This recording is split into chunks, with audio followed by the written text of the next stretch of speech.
For today's live stream, we will have more coverage of the Montesilvano Open. I'm very excited for that. Just have to do this. Yes, I'm very excited for that because today we will have two amazing games because Zach and also Kostya are playing against grandmasters. There are not a lot of grandmasters in the world, so that's pretty rare that both of them are playing against a grandmaster at the same time. So that will be great. And the games are about to start actually, I believe. Only in 2 minutes. The live board should start to show the moves. So this will be amazing. I just have to pull up here the live stream. Yes, exactly. Today was a double round. So exactly 2 games in 1 day. Very stressful. But for some people it's pretty good. And I think today it was an amazing day already for Zach and also for Kostya, because today in the morning I was not doing commentary. Alexandra Prado was doing commentary, and she saw Zach and also Kostya both win. So I didn't have the time to check the games, but I'm sure that they played very, very well, and they both managed to win. So now Zach is on 1.5 out of 4, which is a decent result because he had some stronger opponents, and he's gaining 1.6 rating right now, which is okay. It's better than losing rating. But Kostya, he is tied for first place, and he has 3.5 points, and the GM he drew against also has 3.5. But apart from that, there is no one else with 3.5, and only those two are leading the field, which is very, very nice. And so with a win today against the GM, he can first of all be the sole leader if the other GM doesn't win his game. And here we see the handshake. And let's see if I did it correctly. We see first move being played by Kostya. Oh, that's good. That's very good. Live board is working. Camera is working. Yes. I do my homework. Yes, I definitely do. I definitely do. So what I wanted to add is that Kostya is playing an amazing tournament. He's on 3.5 out of 4 and tied for first, as I said, but also has a great performance. So his performance is 25.59 at the moment, which is pretty high. He's also gaining a lot of rating, and I think he can be proud of himself. But the thing is that the tournament is not over. We are not even halfway before this round. There will be 5 more rounds, including this one. We also see the first move played by Zach's opponent, a German grandmaster. I'm also from Germany, but I think that I do not know him actually, which is very rare because I think that I know almost all of the German grandmasters, but him, maybe I don't know. And we get c4 played by Arkady and d4 played by Kostya. And I can also flip the board here. So now you can see it from Zach's side. I think this is more pleasant. So yeah, what I wanted to say is the tournament is not over, not at all. But if Kostya keeps playing like this, he might even have a chance to make a GM norm. That's like the biggest thing that he is hoping for, and that would be amazing. But in order to achieve a GM norm, you need a lot of different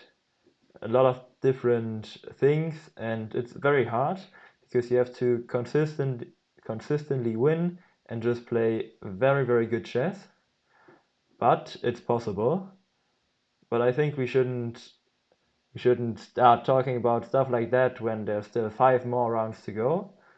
So if he's still on a performance like 2550 or maybe even above 2600, and with 2 more rounds to go, then we can definitely talk about that, and we will do that.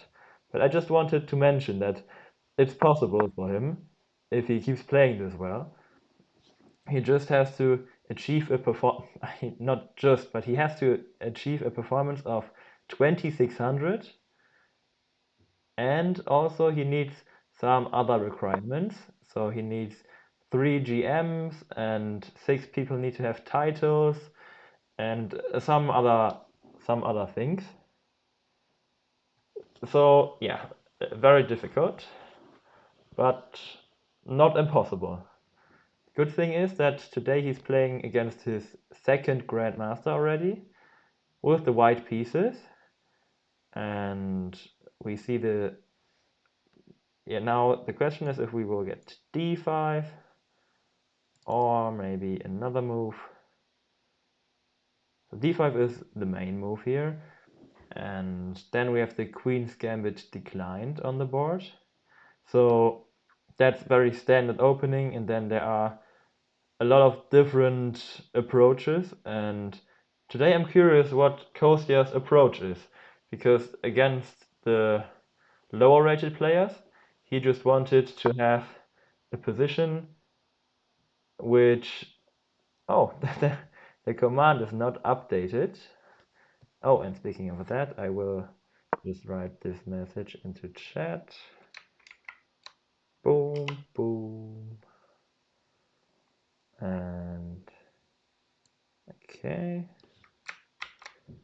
So now on the Chess Dojo channel,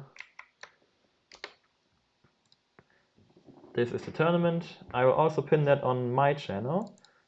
So if you want to find out more about me, just click my profile in the chat, so you can do it that way. I'm also streaming on my account at the moment. It's exactly the same stream, just mirroring the stream to this account. And if you want to use the command, then you might have to join the account of the Chess Nerd, because there you're definitely able to use the command, as I'm seeing right now. So maybe if there's a mod in the Chess Dojo chat. Oh, I am actually a mod, so I can change the command, but I don't know how to do that.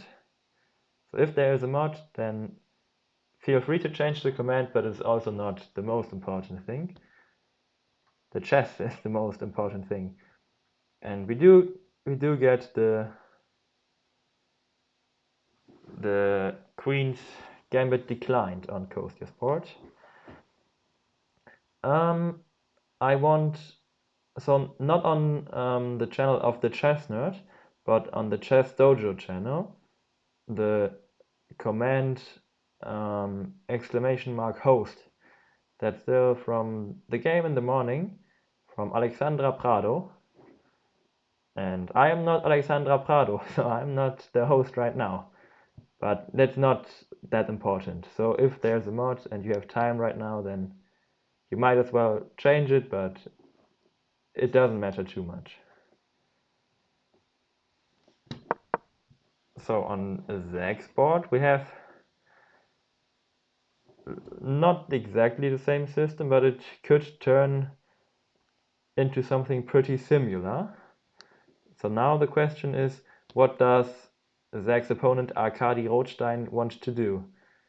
He can definitely take on d5, and that would be very similar to the game that Zach and Kostya had in round 1, which I also covered. And there Zach also had the black pieces, and it was fairly similar to this pawn structure. It's not exactly the same, but it might be possible to transpose into that position actually that they had.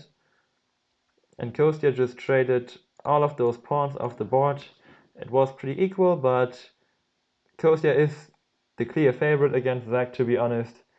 And yeah, then Kostya found a tactic and won a pawn, and then eventually won the game. So that approach might also happen here, because this is actually pretty sad. Not for Zach, but for Zach's opponent. So Zach is playing against the GM, as I've already told you guys. And the GM is on only 1 out of 4 points. So Zach has more points than this GM. He's 2458 rated, as you can see below his name. And he is only on 1 point out of 4 games. And yeah, so it's a horrible tournament for him.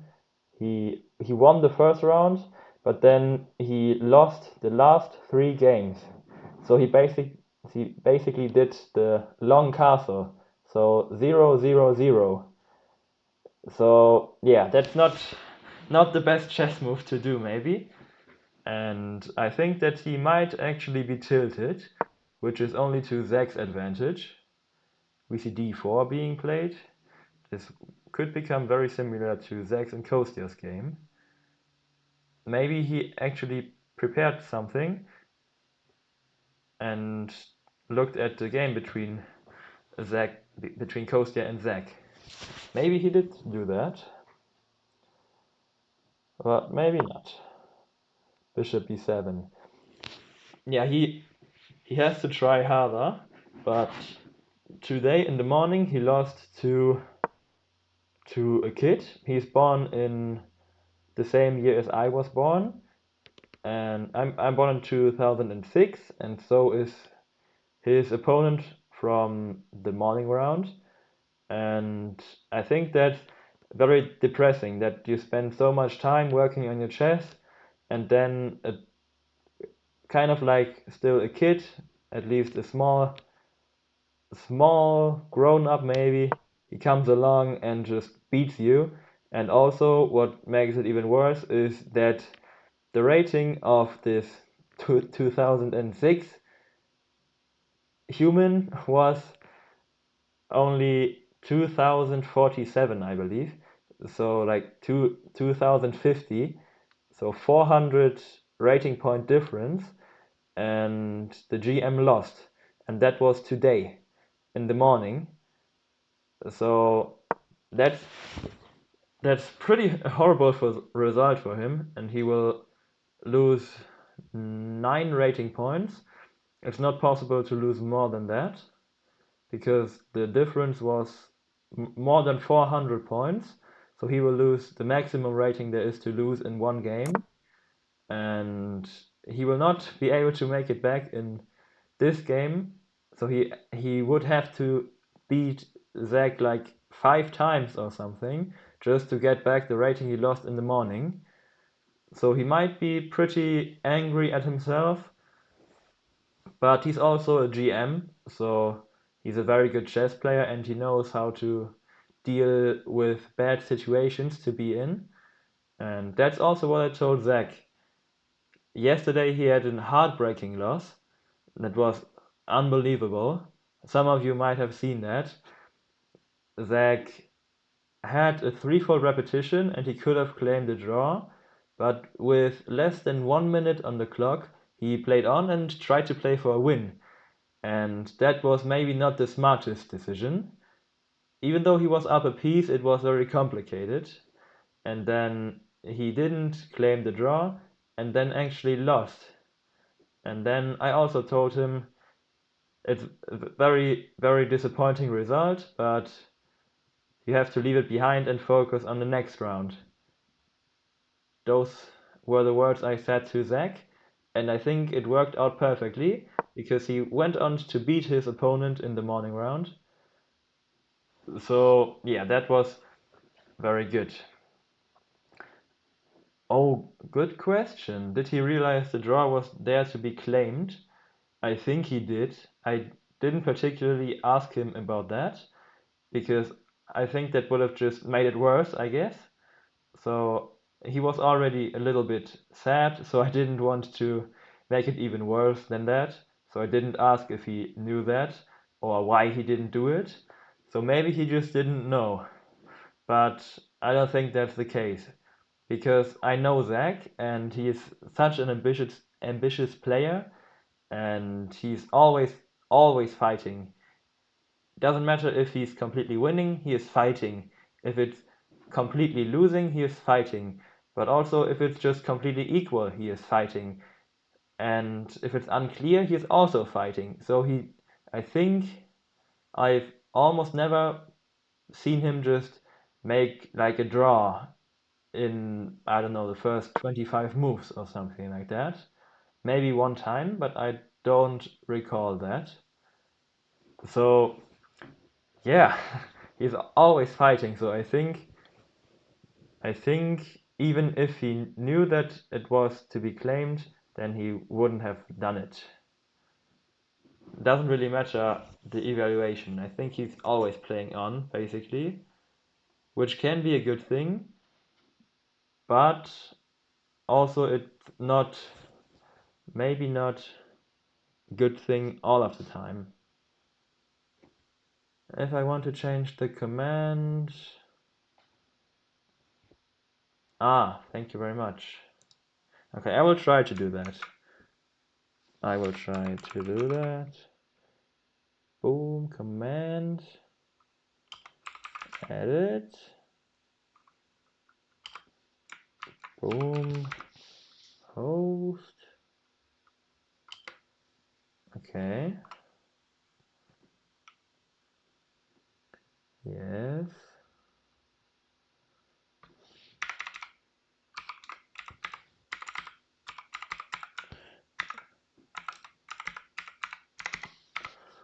So like this.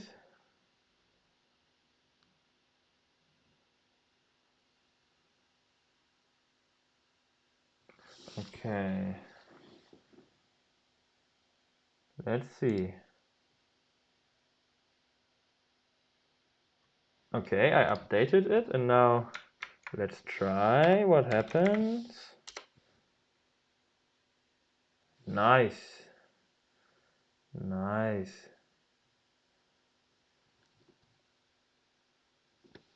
Okay, so I might actually put my name. Okay, I'll do it exactly. Okay. Okay.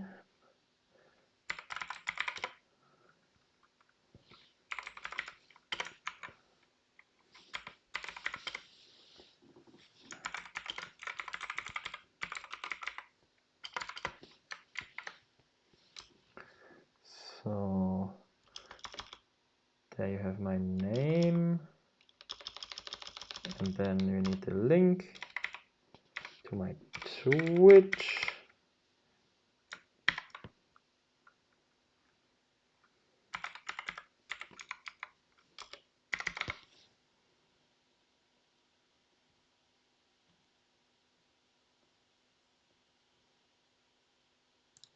Okay.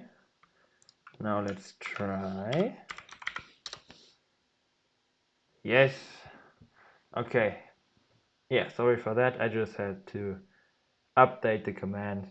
We have to be professional here. So yeah, good point. Good point in chat. Sometimes it is better to not always fight and always give 100%, to just conserve your mental resources. But yeah, I think everyone needs to do that. Also, us youngsters, I think everyone needs to do that. And it's very important. You have to find out when you want to push in an equal position or when you want to just make the draw. And it's not easy because it's pretty difficult actually to just find out when you want to play and when you don't want to play.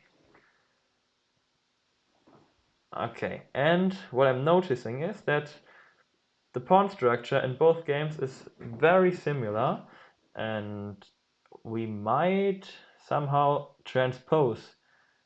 So the only difference that there is in the position is the placement of this bishop.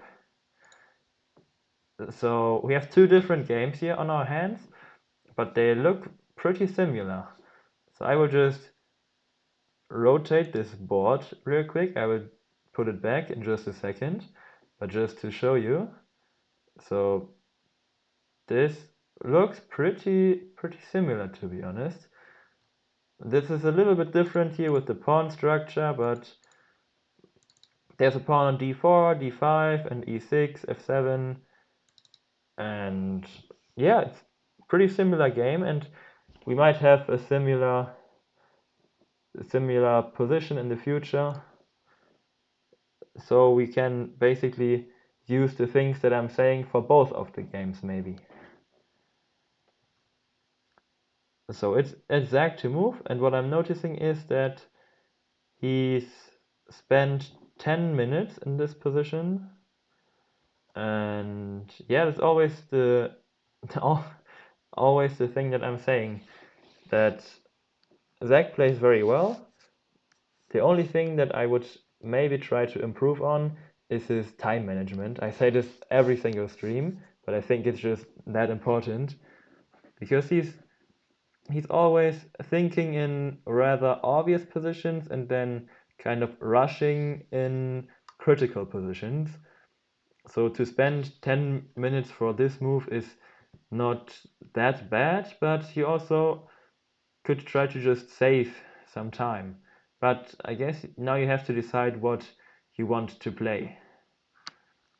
So there are some options. You can play c5 here. Can I not draw arrows? Like, oh, okay. I have a problem, but it will be fixed very shortly. Yes. So c5 is a possibility. You can also take on c4 first, maybe, and then play c5. But I think I will play c5 just to keep the tension in the center, and after that you can play your rook to c8, queen c7, or you can play your rook to c7 and then put the queen in the corner and try to exert some pressure on this long diagonal. That's often a plan. So I think multiple moves are good here. So as I said, it's not bad that he's thinking right now. But in this position, I think if you prepare for the game and this is not a surprise, then you definitely know what to do here. So maybe this opening was a surprise for Zach. I'm not sure, but maybe it was. So I didn't check what Arkady is usually playing, but what the grandmasters are doing is that they're just playing every single opening there is. So it's kind of hard to prepare against GMs, and the GMs will most of the time just choose the opening.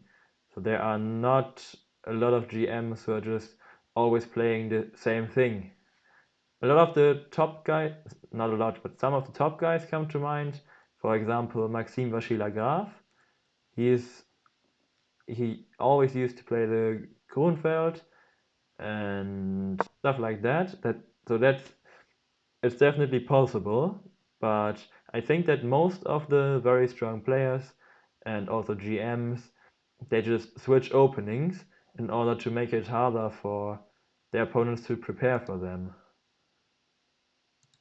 So I think also Arkady Rothstein does some very different openings from time to time, and that he is just switching. What we could do is we could quickly take a look at his other games in the tournament so far, but I'm not sure if that's necessary. I think we don't have to do that. We can just note that this opening was maybe a slight surprise for Zach, so that's why he's spending some time. White played just normal standard moves, what you could do is you could place a bishop on e2, but you can also go to d3. That's completely fine. You can do it however you want. And now the positions are becoming much more alike. So b3 has been played. b3 is also on Zach's board. So if the bishop goes to b2 and the king castles, then the position would be almost identical. I think that Zach will not play c6 probably, because that would just kind of waste a move. I think that's the advantage of Zach's position, that Zach can play c5 in one move. So on Kostya's board, Kostya's opponent, he played c6 and now he has to spend another move to play c5, and that sometimes it's some kind of waste of a move, but okay, in this case it's completely fine. But it's better if you can just save the move and go c5 immediately. And I think that Zach should just play something in the near future, because 15 minutes, I'm not sure if he spent any time on moves before this. No. He played all of his moves before that almost immediately, so he spent like 1 minute and 1 second, 1 minute and 10 seconds, so not a lot of time, and he had 20 seconds. So yeah, he didn't spend a lot of time, but now for this move he has been thinking for almost 15 minutes. And this is kind of a critical position if you didn't come up with a plan what to do before the game. But yeah, I think Zach definitely knows this position, and now he's just trying to see how exactly he wants to continue here. So, yes. So what I was saying, the plan is basically to go c5, and then it's possible that all of those pawns will be traded. I'll just make the move. It's possible that all of those pawns will get traded off, and then we will have exactly the same pawn structure as in the game between Kostya and Zach. And that's fairly equal, but White has some chances, as we saw in the game between the two streamers. So yeah, but I think it should be fairly equal. If White doesn't have anything concrete, then it should be fairly equal, and Black can even try to play for a win, which is a little bit hard, but definitely possible too. But then it could also happen that the pawns will just continue standing there for like 10, maybe even 15 moves. That's also possible, that they will both just keep the tension. So that's definitely possible. Or then what we could have is that we get a position with hanging pawns, which would be a little bit exciting, maybe a little bit more exciting than this very equal and very symmetrical pawn structure. If all of those pawns just trade off, then both the sides are obviously missing the D and C pawns, and it would be very, very symmetrical. But what could happen is that eventually one of the players takes, and we get a position like this, with these two hanging pawns. And this is a very dynamic position, because the pawns are called hanging pawns because they are just kind of hanging in the air, and sometimes it's not easy to defend them, but they also take up a lot of space and also control the central squares, and they offer the black rooks some activity on the E and on the B file. And additionally, you can in the future create a passed pawn if you push one of them, but you shouldn't push one of the pawns in the near future, because then you might just create some weak squares, and after that it's probably not a good position. But this would be a little bit more exciting. Could also fizzle out to a draw fairly quickly, but I think that Zach would be totally fine with a draw today.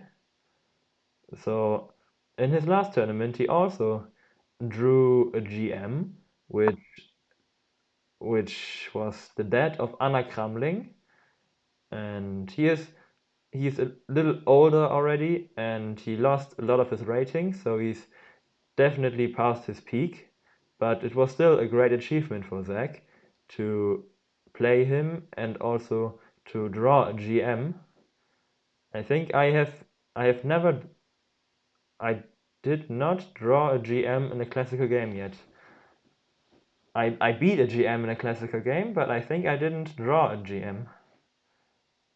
No, I think I didn't. So yeah, that's a pretty good result for Zach, and he can definitely be proud of him, and he wants to do the same again today. Usually Zach always wants to win, but I think today he would also settle for a draw. I think he would do that, but who knows? It's Zachary insane. So I'm actually not sure. But I think if his opponent were to offer a draw right now, then I think he just has to accept because it's a GM and with the black pieces. But that might not happen. Maybe it might actually, because his opponent doesn't want to play and he realizes that he's very tilted and he just doesn't want to lose another game. But I think that will not happen because the rating difference between Zach and Arkady is just too big, I think. I guess almost a difference of 450 rating points.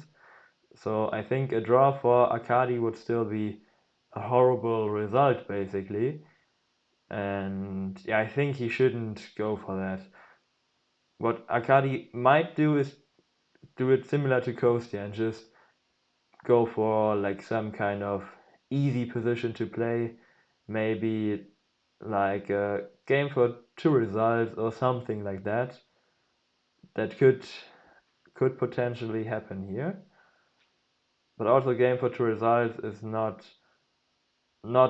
exactly the case here maybe because black still has winning chances even if white trades off some of the pawns. So I think to get exactly a game for only two results is not possible here in the near future, but yeah, he could just get like some kind of pleasant position maybe. And we get some moves on Kostya's board. So bishop b4 has been played. Let's do an instant replay of that.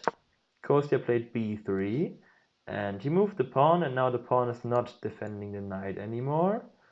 Black immediately went for bishop b4, pinning the knight to the king. Kostya defended the knight with his bishop, and now knight e4 happened, attacking the knight once more. The knight is still pinned, that's why it's not legal to capture the knight on e4, and now the knight is hanging again. So Kostya will have to defend the knight. He can play rook c1, he can also play queen c2. Those are basically the two most logical moves, I think.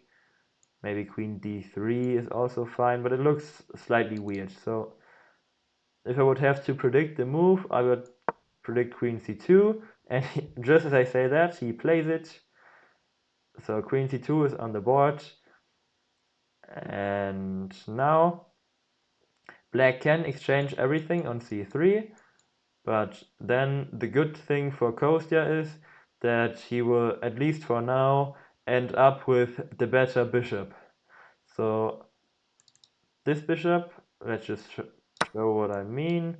If black trades off everything, then you can see that the evil bar goes up a little bit. So here Kostya has some kind of advantage. Kostya is better here. And I think that has to do with the fact that this bishop on e2 is superior to the bishop on c8. because this bishop is not on the same color complex as the own pawns, and this bishop is. So basically all of the black pawns are on white squares, also the central pawns are on white squares, so this bishop cannot really move around the board freely. So that's why I think here Kostya is just a little bit better, and he can potentially go for some kingside attack with bishop d3, knight g5 ideas, and push the pawn up the board. Something like this might happen. Okay.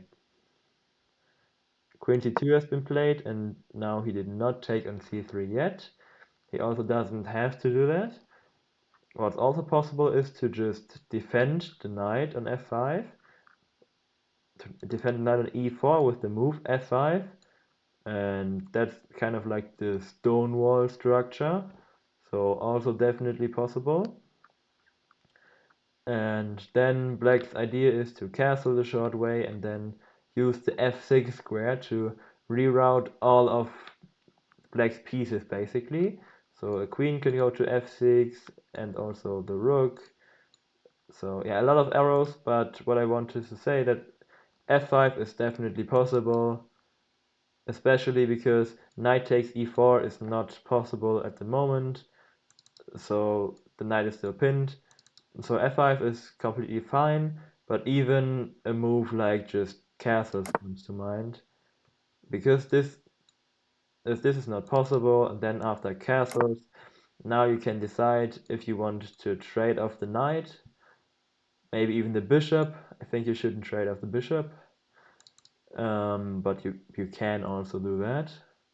Or if you want to just hold your knight on the strong e4 square and go for f5. So f5 is also a possibility here, I believe. Completely fine. And now maybe the bishop on b4 is slightly misplaced.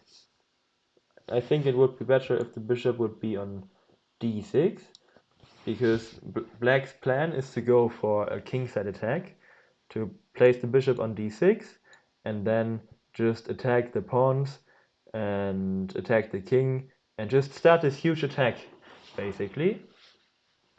And the bishop on b4 is kind of on the wrong side of the board, so here the bishop has nothing to do with a kingside attack, and it's an important attacker.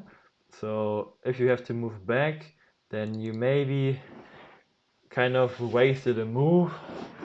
So that's probably why Kostya has some kind of a little bit bigger advantage. But also this evil bar is not the best, so it might actually not even be accurate. Bishop b7 has been played. Okay. Bishop b7, totally fine. That's not the move that I would have played though. I think you want to castle anyway, and I think I would have went for that if I want to make a quiet developing move, because the bishop might also want to go somewhere else. But okay, if you go c5 anyway, then the bishop on b7 is perfectly situated. So bishop b7, totally fine. It makes sense to just develop the bishop, and your plan will be to go for c5 and open up the bishop, and after that you can have some position like Zach with the pawn on c5, but Zach didn't play c5 actually. He went rook c8 first of all, kind of to prepare c5. It was also possible before, but he wants to put his rook on c8 first of all. Now queen e2 has been played, and as you can see, Zach's opponent is not spending any time. He's still on 1:30 on the clock, and Zach already spent 25 minutes, and it's move 10. So nothing has happened basically, and he already spent 25 minutes trying to figure out how to exactly play this position, but maybe it would have been a little bit better to just save some time and just play on instinct, because there's no additional time, and he almost spent a third of his time for the opening phase and basically for the last 2 or 3 moves, for the last one. Oh wow, for the last one move he spent 20 minutes. So 20 minutes for rook c8 is definitely too much time spent. But I also always catch myself doing that. So now I'm sounding all smart and saying don't spend so much time. But then if you look at my games, I'm also spending way too much time. Also spending 25 minutes per move, even though it's not a completely complicated position. So I can't blame Zach because I do the same thing. But we always, I think, at least myself, I always know that I have to move now, but I'm just like so unsure and just don't want to move, but I have to. I have to. So let's see, Queen e2. Yeah, and Zach is taking a think. And look at Zach's opponent. He has his hands in front of his head and just is looking around and just enjoying the moment, kind of. And he's not really caring about the current position. At least that's what it looks like. But I know that that's a completely false statement because he is definitely caring. But right now he's just looking at everything except the board. He's looking around. Maybe he's searching for something. Yeah, I don't know. He did not spend any time yet. So he probably knows this variation. And yeah, I think he just knows what is happening here. And the next move for white will probably be e4. So that's kind of the plan in a lot of those positions, to go for e4 to break in the center and then end up with some slightly imbalanced position, because now after c5, if all of those pawns trade, it's very symmetrical. But if you manage to play e4, so let's say black just plays like h6, then e4 happens. Maybe not the best move, but what I want to highlight is that here, first of all, we will get some trades, but a position like this is a little bit more double-edged. So we will not have a very symmetrical pawn structure. It will be a little bit different. So maybe we will get a 3-on-2 majority on the queen side or something like that. So if a move like c5 happens, then white will at least have this majority on the queen side, which is good for creating a passed pawn in an endgame or in like a late middle game. So e4 is an idea, and queen e2 is first of all just a developing move, but then also the purpose behind that is to go for e4 and break in the center at some point. You don't have to do that. You can also play rook d1, rook c1, and just sit on the position, which is totally fine. And that might also just happen, but e4 is also a possibility. So this is pretty flexible position, I have to say. And meanwhile, we get some development in Kostya's game. So after bishop b7, Kostya went for a3, bishop c3, bishop c3, knight c3, queen c3, takes, and now castles. Okay, I think this is this perfect position for Kostya. He has the white pieces, so he had a small advantage from the start, and he has kept that advantage. He's not done anything wrong. He just played, useful developing moves, and now he has a position which looks like there's not much going on, but it could be pretty similar to his other games, where he's just slowly outplaying his opponents.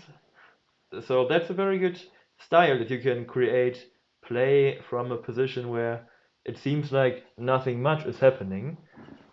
So that's a pretty good thing to know how to do. So castles has been played, and now I believe Kostya will also just go for castles. First of all, bring his king to safety, and then black will go for c5, I would predict. So if I had to predict two moves, I would say castles and then c5. And c5 is the move that black wants to make. And now you have to make a decision. So now Kostya sees that c5 is incoming. It might happen on the next move. So now Kostya could take on d5 to change the pawn structure. But if you want to do that, you have to be sure that it's any good. And I think here it's probably not the best. You want to exchange the c pawns when you get control over the c file. Then it's definitely a great idea to just exchange the pawns. But at the moment, I think the rook will just go to c8, and after that there's not much happening on the c file from the white side, and it will just be fairly equal, and we might see all of the heavy pieces getting traded off, and then this might actually be a pretty equal position. So I will get something to drink. I have to treat myself with a Coke. Let's do some ASMR. Opening up a Coke bottle.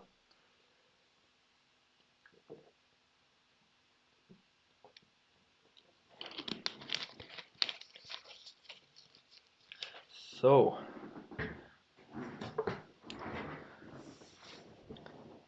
yeah, my screen just froze again, but that's no problem.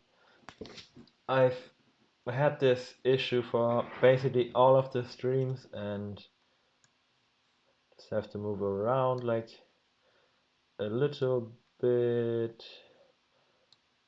Okay, it should work any second now. Should make, yeah. Okay, this is, I think it's working again, yeah. Yeah, I don't exactly know why that's always happening.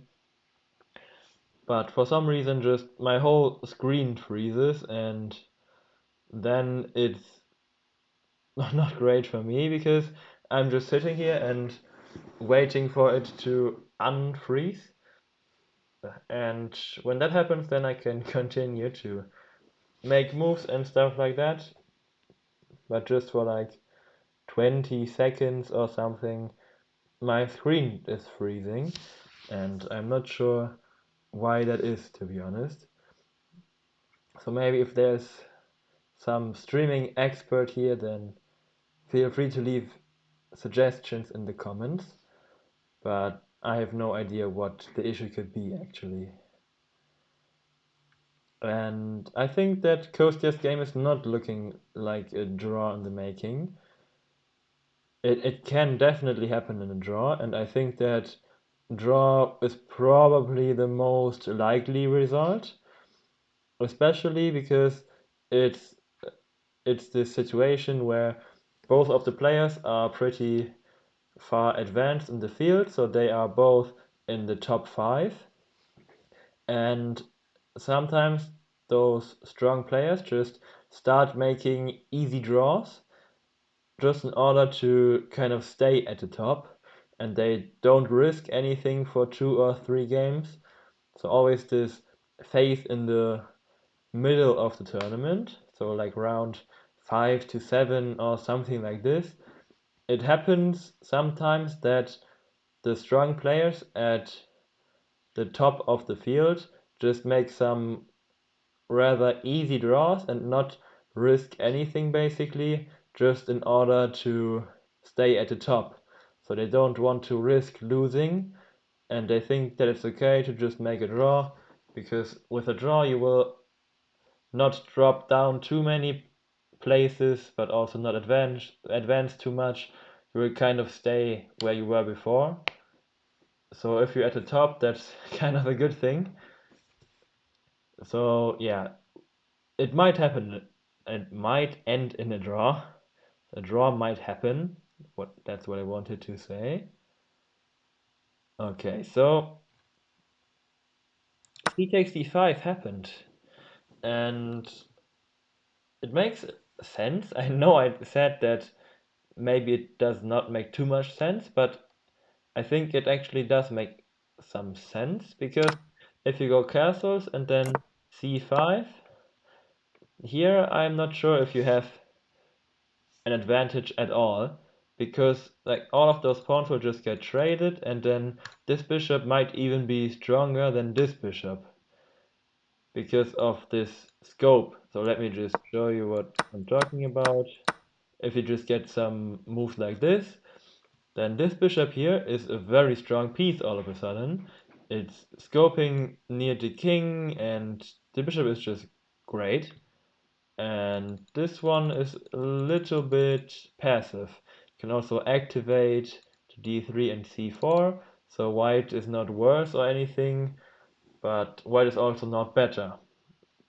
But Kostya probably wants to end up with a position that he can definitely play for a win. So c takes d5, and now c takes d5 will very probably happen.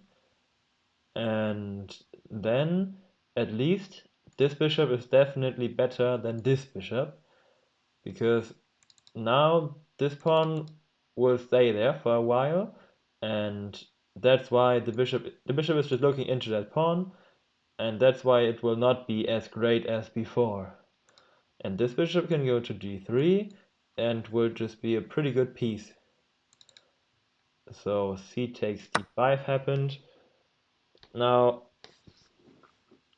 Kostya's opponent is also considering to take with the e-pawn, so he's not moving immediately, but I think that's probably not the best, because here it might be possible to go for b4 actually, to restrict this c5 idea.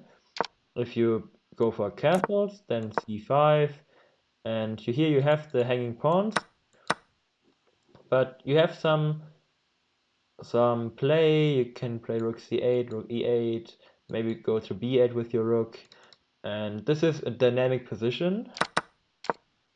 But if you play b4 earlier, then first of all this pawn on c6 is a little bit weak and might become a serious weakness in the future.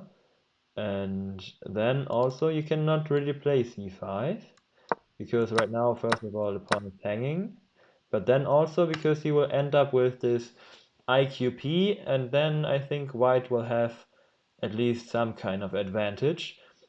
You put the knight to d4, bishop to f3, and then go for castles. And I think there you should just be a little bit better. So let's go back. I think e takes d5 is not the best move, but it has to be considered. But yeah, I think it will not happen, because it also doesn't look very convincing. What you do sometimes is that you take back with the pawn if the bishop is still on c8 and the pawn is on b7. Then that's just the classic Karlsbad structure, also German word, and that would be totally normal. So imagine this pawn is on b7, then it's protecting the pawn on c6, and the pawn on c6 would not be a weakness.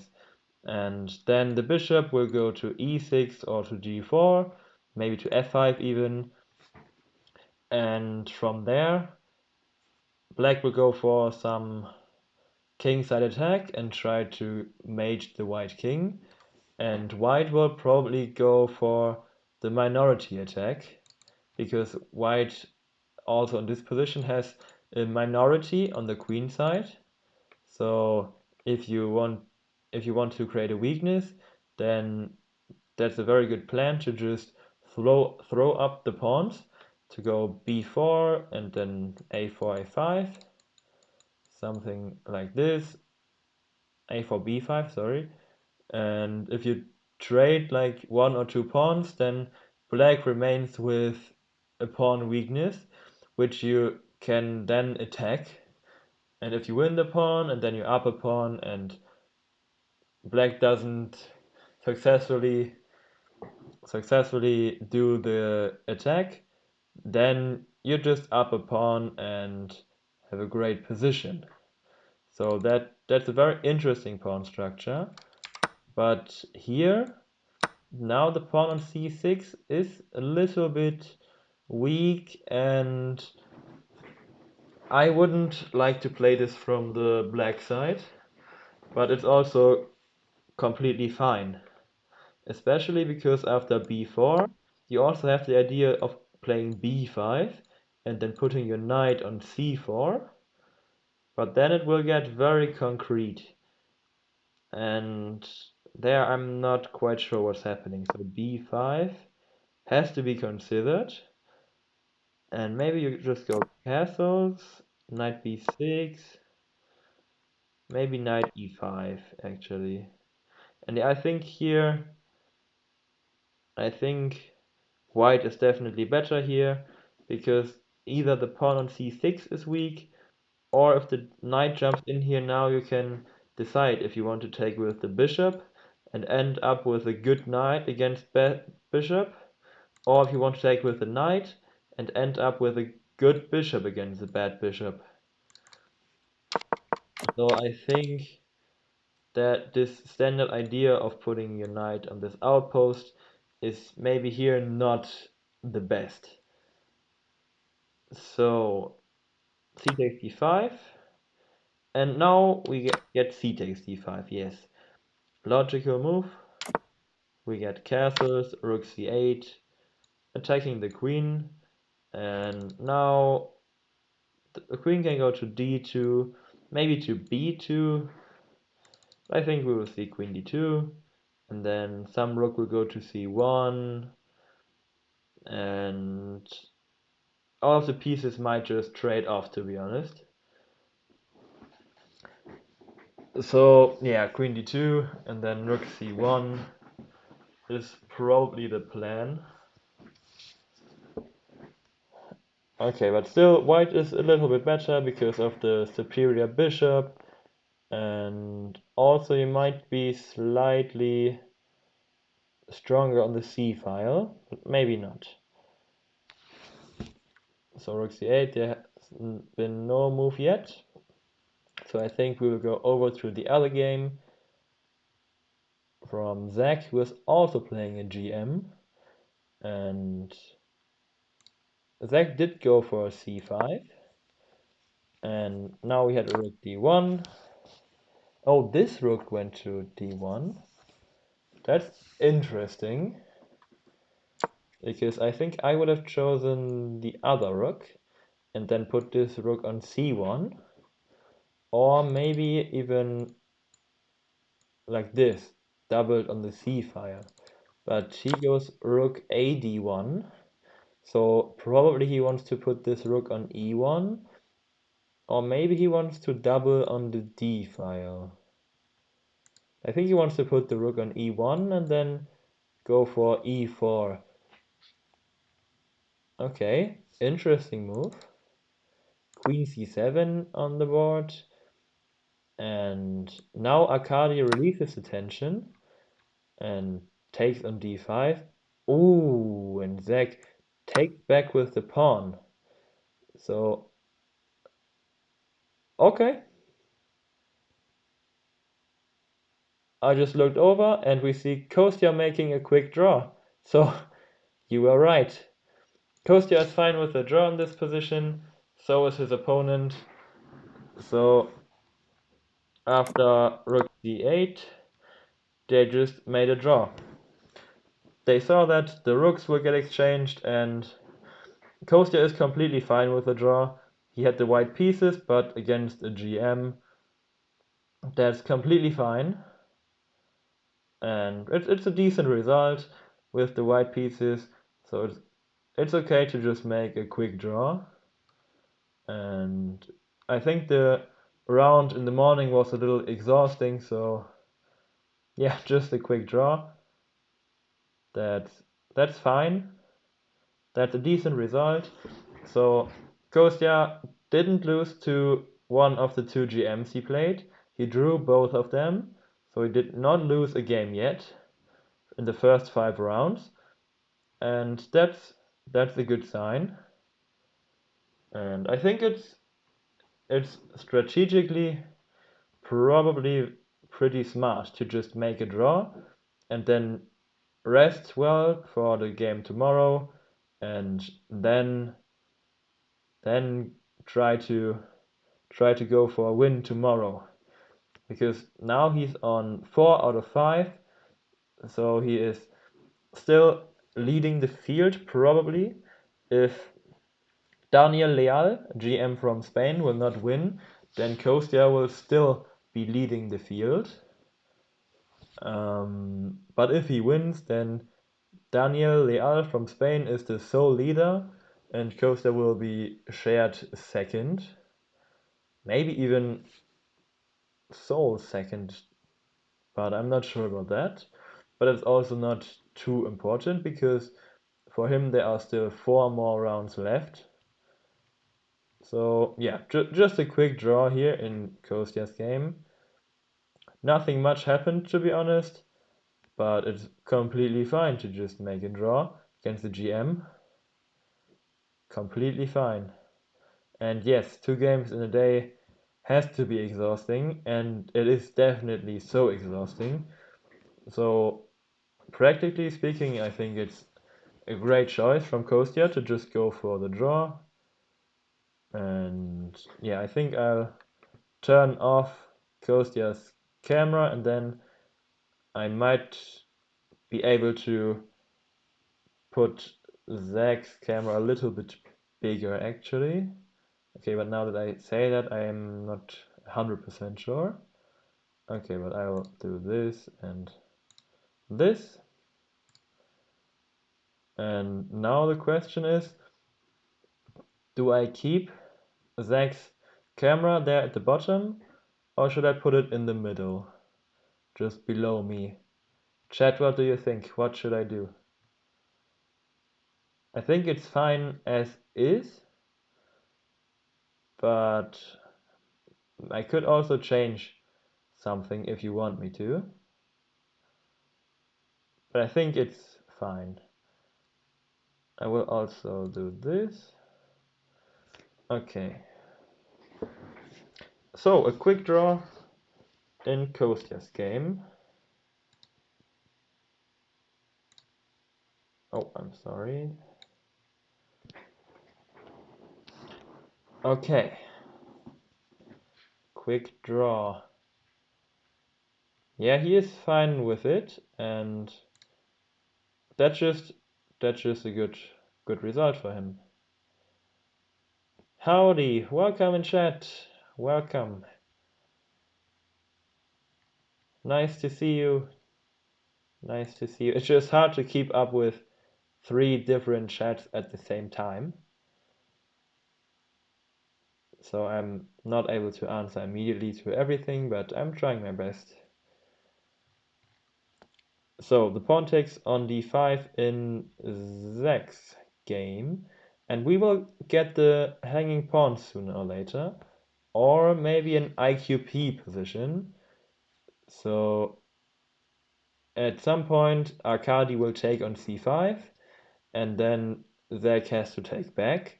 He can either take back with the pawn, and then we get the hanging pawns on c5 and d5, or he takes back with some piece, doesn't matter too much if it's with the bishop or the knight or the queen. Anyhow, we will get a position with an isolated queen's pawn on d5, which is also a little bit double-edged. So to take on d5 is an ambitious move. You could have also just taken with the knight, and I think a against a player who is like a lot stronger than me, I would have probably went for this approach and just tried to somehow equalize. But okay, here maybe after a move like e4, white has the center and can probably play d5.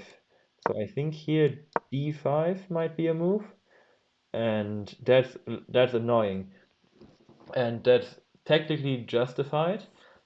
So d5 is okay, because if black takes, you take back, and now the bishop is hanging, so you cannot take the pawn on d5. Even if the bishop was not hanging, you still couldn't take, because of this bishop takes h7 check, and then the rook attacks the bishop and will take the bishop, and then Arkady Rothstein would probably just be winning. So c takes d5 happened in a pretty good moment, so I think it kind of forced Zach to take back with the pawn. But Zach is fine with that, and he also played that move very fast. So then we're back at the thing I said earlier. He spent 20 minutes in this position for rook c8. He thought for 20 minutes and 16 seconds. And then in this position, now a change in pawn structure is happening, and you have to decide what exactly you want to do. And Zach played his move in 2 minutes and 43 seconds. So it was the best move, and maybe he was just very sure about that. But I think you know what I'm trying to tell you. Okay, check Discord. Yes. I will check.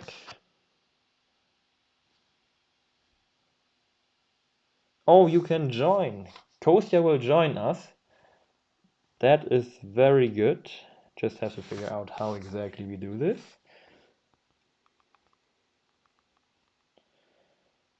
Um,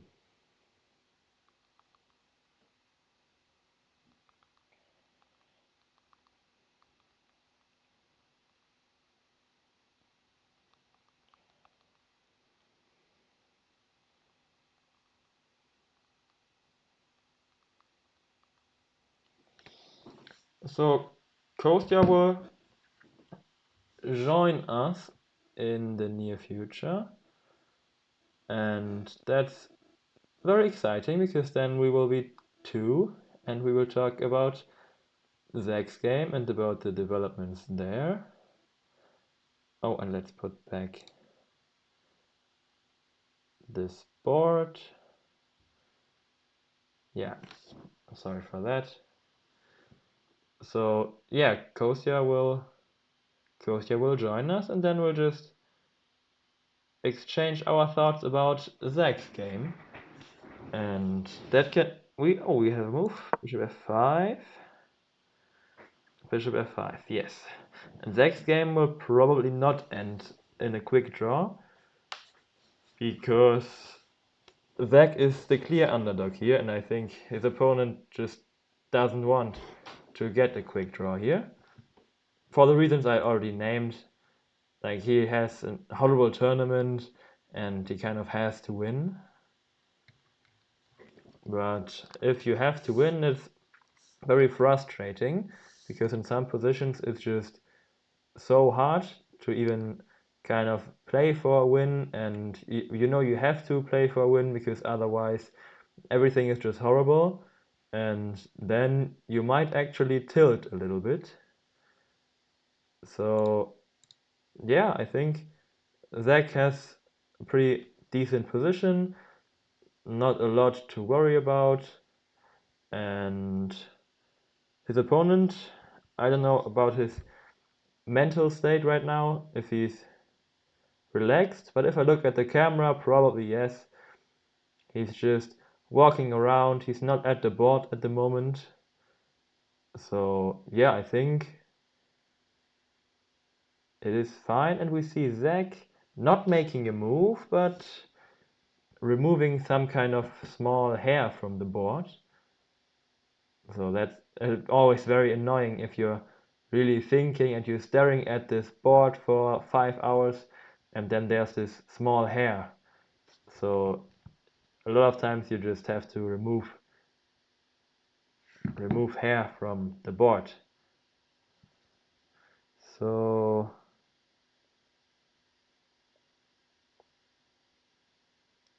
yes. Yeah, Kostya, just tell me when you're ready and then you can join.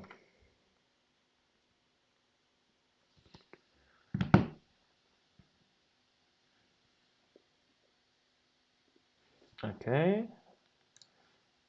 Now I will try to set this up.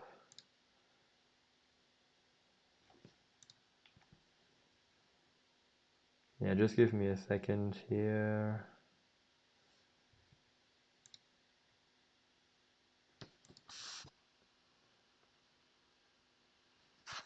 Hello. Hello, hello. So I just have to put your Can you? camera in the stream real quick. Let's see how I can do Yeah, this. no problem. Can you hear me okay? How's the sound? Yeah, sound is good. Chat, can you also Awesome. hear Kostya? Hello, hello. Oh no. Yeah, just a second. Yes, desktop audio. Okay, maybe I will. Where do I put you? I don't know. I have no space. Oh, maybe under the where my camera used to be. I'm not sure.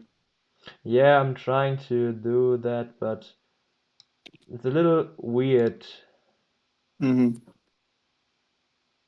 because Zach's thing cannot change. Okay. Ah, I have to do this a little different. Maybe up here. Yeah, okay. I will do this. Okay. Ah, now. Now. Okay, yeah, I got it. Now I just have to put you into the stream and then we're good to go. Nice. So, and so in the meantime, I think you can tell us some thoughts about your game. Not a lot happened, but I think a draw against the GM is a decent result for you, right? Yeah, I'm happy with it. Sorry, my Wi-Fi's not good here, so I apologize if it gets laggy. But let me know. I can turn off my video as well and just do audio. Just very tired after the first game. It was very Yeah. stressful. Basically, a very sharp game. And yeah, I hate 2 rounds per day. So I wasn't surprised when he offered the draw. I thought that's maybe a pretty serious possibility because my opponent he had lost this morning as well, or not as well, but he lost this morning, and so I'd imagine he was maybe not having super high energy right now. Um, so yeah, I figured I'd just be practical and take the draw. I hate 2 rounds a day so much. I really just rarely feel like playing the second game. Yeah, yeah, that But results so far is good. and yeah, definitely. Definitely a quick draw today, but that's completely fine, as you said. I also thought it was because of the double round, and that makes sense.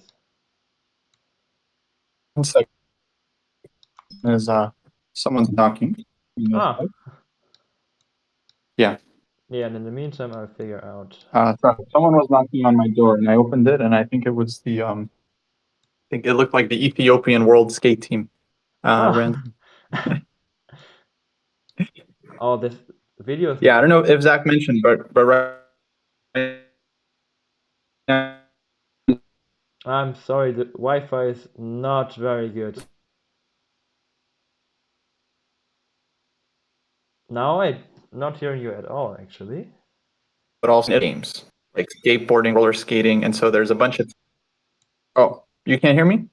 Yeah, now I think it's better. So it was very bad, but now it's okay, I think. Oh, I see. Sorry about that. Yeah, I think it's my Wi-Fi. Yeah. Let me know if it's better now. Yeah, now I think it's good. Also, your video in the stream is not not great, to be honest. Maybe I have to do it a little bit differently. Mm-hmm. But I think, yeah, I Let's mean, see. it's kind of okay. Yeah, I can also pause the video if it's bad. Yeah, I think it should be fine. So maybe you can check the stream and see if it's okay for you. It's just like the shape of the camera is different to my one, so I think it should be fine. I see. Yeah, it looks fine. If you want, you could I guess you could crop a little bit off the top of the video, but it's not a Ah, big deal. yeah, I can do that. And then I can make you bigger. Yeah, so that's a lot better already. Okay. And I'll leave up your board, right, to see the result of that. Yeah. Yeah. Yes, people can see that I'm a chicken. But no, it's fine. It's fine. I would have done the same thing, I believe. Yeah, actually, I really think that, like, basically, I mean, before the game, I'd already made up my mind that if he had offered me a draw in the opening, I would have just taken it. Um, and I think it's important to kind of be consistent, because if you don't know what you're playing for, that can be a recipe for disaster, because like you try to play for advantage and you're like, no, maybe I'm okay with the draw, and then you confuse yourself. Yesterday you were watching Zach's game, and you saw he had this 3-time repetition, Yeah. and he decided not to claim it. Yeah, that was horrible. Um, So yeah. very disappointing result. So, but do you know that did he know? Sorry, did he know that he had the threefold?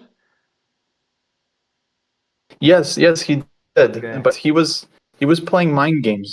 He's like, he wanted his opponent to one that repeats or claim the draw, and Yeah. and he was also trying to provoke his opponent to play for a win. Um, I basically I yelled at him a little bit because it's a very bad idea, because his opponent had 30 minutes there, Yeah. and basically Zach just gives him a chance. Either he finds a win, or he doesn't, and then he can claim a draw. And then in that case, the kid found a win, and Zach lost, necessary half point. Yeah. In the stream, I also thought now he has the chance to make a draw and he will definitely do it. But then also I remembered it's Zachary insane and he's always just fighting and sometimes even a little bit too much actually. So Right. yeah, Which I think is good. I think actually that's one of Zach's biggest strengths, is that he's very ambitious, and so yeah, he can play for a win against anyone. And I think this is a good attitude to have if you want to score a lot of upsets. So I think in general it's a good approach. To always try to fight on, but yeah, it has to be within reason. It's yes, yes. if you're if you're more likely to lose than to win, then probably it does a good result. Yeah, it was a very complicated position because he was up a piece, but with this wrong pass pawn, I think you should just take the draw. And he had Yeah. no time on the clock. If he had like also half an hour, then definitely spent a lot of time. But with 1 minute on the clock, yeah, Right. Just a big gamble. Yeah, in his situation, I told him I would have claimed the draw immediately. Just not even think. I would just yeah, yeah. don't. I wouldn't even give myself a chance to overthink it. No, that's just way too Especially risky. given his position.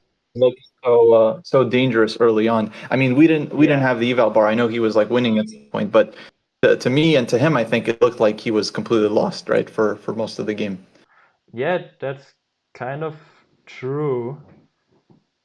So yeah, then it was a weird game. He was just worse for the entire game basically, and then his opponent had the chance to liquidate into just a good position, like take off like some rooks, but he played this bishop Hmm. a4 move, and after that, Zach played knight c3, forked everything, and then he was a lot better, but it was not easy. Yeah, yeah. I mean, yeah, I was watching his game, and basically, I thought he's just losing. I mean, I wasn't calculating too Yeah, hard, but it looked like an absolute mess yeah, for me. yeah, I just completely. opened up Zach's chat, by the way. Hello, hello, everyone. Yeah, so before this bishop a4 move, he was just worse, and there was like from the start. I think after move 15, it was already plus 0.7 or something, and from that it just kept increasing until this one move.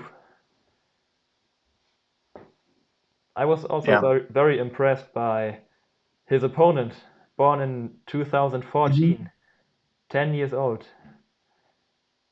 Yeah, very strong, very strong. Probably one of the best 9-year-olds in the world. Yeah, is he 9 years old or is he 10? I think he's still 9. Yeah, that's possible. I always didn't know. I said like 9 or 10, but he Hmm. might still be 9, yes. Okay, bishop h3 played. Okay, that's interesting. So, do you think his opponent wants g3, bishop g2? Or what's the idea behind this bishop h3 idea? Yeah, actually, yeah, it's a very typical regrouping to put the bishop on g2 in this structure. Yeah, And the bishop on g2, I think, is well placed, whether we get hanging pawns or if we get isolated queen pawn for black.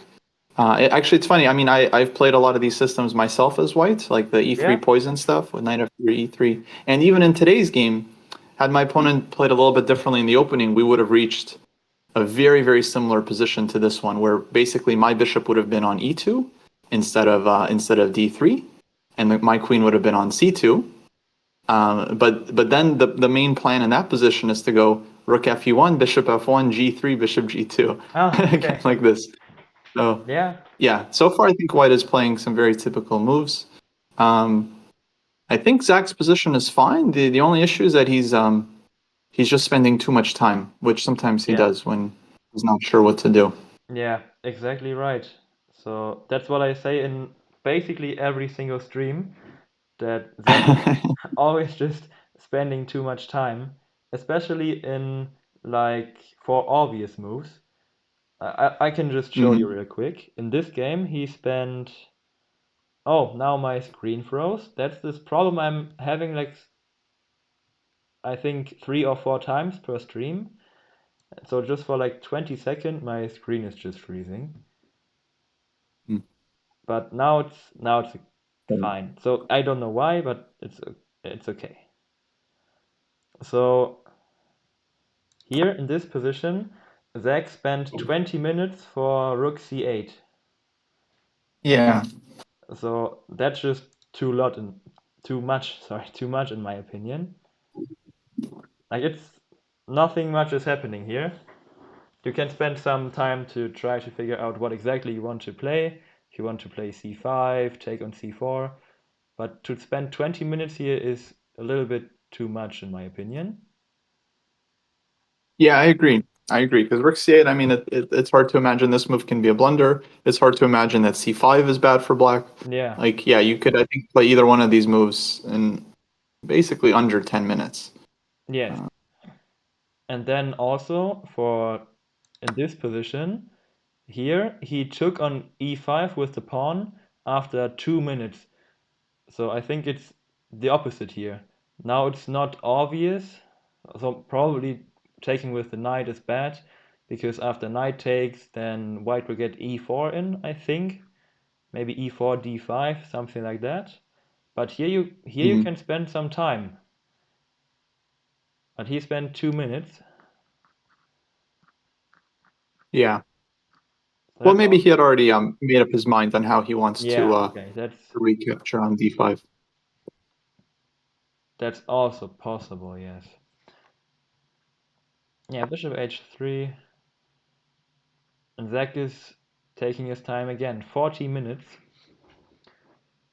Like that's not even half of the time he had when he started the game, and it's only move 14. Yeah. Yeah, I'm not sure how long he's spent on this move so far, but for me, like, yeah, first instinct would be rook f8. Just like Yeah, get the last piece in the game. Rook f d8, probably fine as well. And then I guess the typical plan for black here, I think, is to try to play on the queen side with a6. And then at some point, even like c4 and b5 would be an idea. yes. I think that's Which very actually is possible. kind of interesting plan. I've lost some games as white because I allow this counterplay, and then it's actually kind of annoying to deal with. Okay, yeah. So maybe white should take on c5 in the near future if he doesn't want to allow c4. After that, c4 is maybe still possible, but it might not be as good. Hmm. So if you don't want that, maybe you can take on c5 at some point. But also doesn't look like the best move, maybe. Yeah, I think if white takes, black probably takes with the pawn, and I Yeah. think black's setup is quite good for the hanging pawns. Like every piece is well placed. Yeah. Um, yeah, Zach's issue is I have a feeling he's just over calculating on every move. Like this is not really a position with a lot of forced lines. Like white's next move is going to be g3, almost no matter what black does. Yeah. a6, rook f8, rook fd8, and so he does this thing where he calculates some lines that are never going to happen, basically, Yeah. and then runs low on time. And then later it's going to get sharp. I mean, these positions always open up, and then he's not going to have enough time to calculate. So definitely this is yeah, big problem with time management here. Yeah. I definitely agree. Yeah, so I think you should just make a move. It doesn't have to be the absolute best, and I also think that there shouldn't be a huge difference between rook f e8, rook f d8. I think all of those moves, or a6, all of those moves are fine. Just have to decide what you want and then play it. Yeah, exactly. Now, of course, I have the opposite problem. Sometimes, let's say there was a big difference between rook f8, rook fd8. I'm the type of player that doesn't want to spend 20 minutes. You know, I'd rather just choose Yeah, on instinct in situations where, you know, probably it's better to calculate and be precise. But yeah, it's always a balance. yeah, exactly. The balance is important for everything in chess. But I think I'm more on Zach's side, so I'm more of an overthinker, I would say. Hmm. So I probably would still spend some time here, but then I think in the blitz game I would go rook f e8, put the rook on the half open file. Can't be that bad. Yeah. Yeah, so Yeah, I that, mean, basically, white has like, let's say, two forcing moves: d takes c5 and knight b5. So before you make a move, you make sure that dc doesn't win a pawn. You make sure that knight b5 doesn't win something, and then yeah, you're good. You're good to yeah, go. that's true.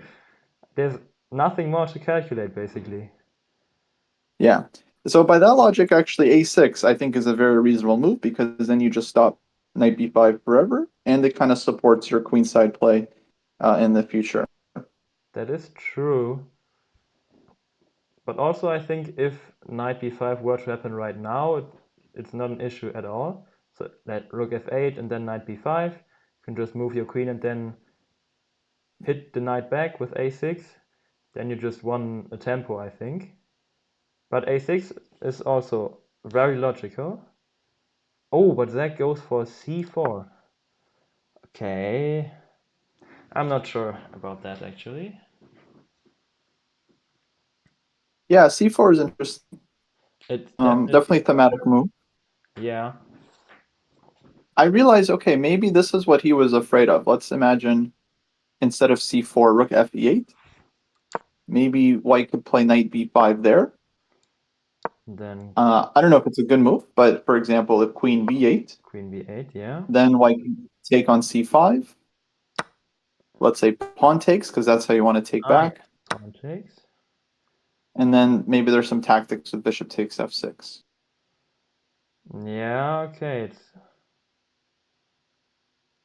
The hanging pawns I are guess he was actually kind of hanging concerned. right now. Also, Yeah. bishop e. No, no, no, that's not a good move. But there are definitely some tactical ideas here. And the eval bar now says Okay. that it's very good for white. Oh, really? And plus 1.1. Oh, +1. Wow. But what did Wow. black So do I'm wrong? watching without the eval bar, so I didn't know. It wouldn't be so obvious to me that this is No, good for white. there has to be something concrete, I think. Because otherwise, if black consolidates and plays a6, then it should be fine. Yeah. Yeah, maybe knight e5 is a problem. Yeah, something like that.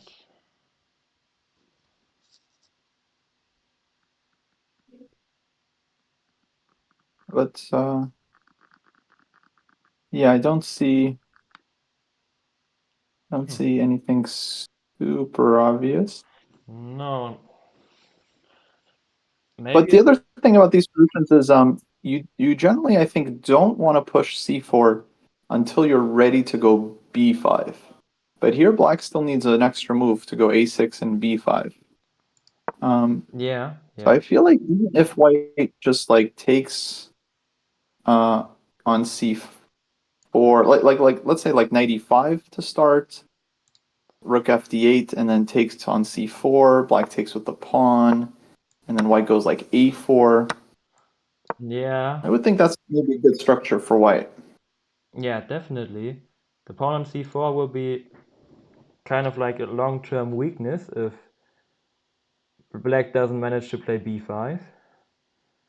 And it's not easy to go b5 here in the next three moves. Right. And also there's this annoying pin on the knight on d7. So here I think white has a pretty good position actually. So c4 is probably a good idea, but maybe it's a little bit too early. Maybe you should have just developed your rook first of all, then played a6, and then go for c4. Yeah. But okay, it's experience. I don't know how much experience Zach has with these kinds of structures, but definitely very kind of thematic game Yeah, to learn from. But I wouldn't. I mean, yeah, the thing is for whites, it's not always so easy to punish mistakes in this position, and so we'll see how the game goes. I mean, Zach's opponent, he's having a very rough tournament. He won his first game, and then he's lost 3 games in a row. yeah, and especially today in the morning against the kid born also in 2006, just as me, and he's like 2047 or something like that. And yeah, that's very disappointing for him, obviously. Yeah, so I imagine his mood is not great, Yeah, and looks like his form also is not the best. So this definitely gives Zach some real chances here because okay, despite the opponent's rating and title, you have to recognize they're not playing well right now. So that means uh, that means our boy will definitely have chances. yes. And it's very hard to come back from such tough losses. So he did the long castle 0-0-0. So yeah, that's not what you want to do as a GM.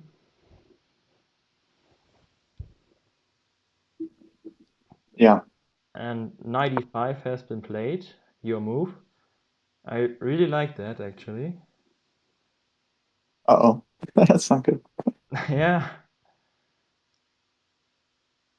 Now the question is, what do you do here? Probably rook fd8. You might also just want to play a6 to prepare b5.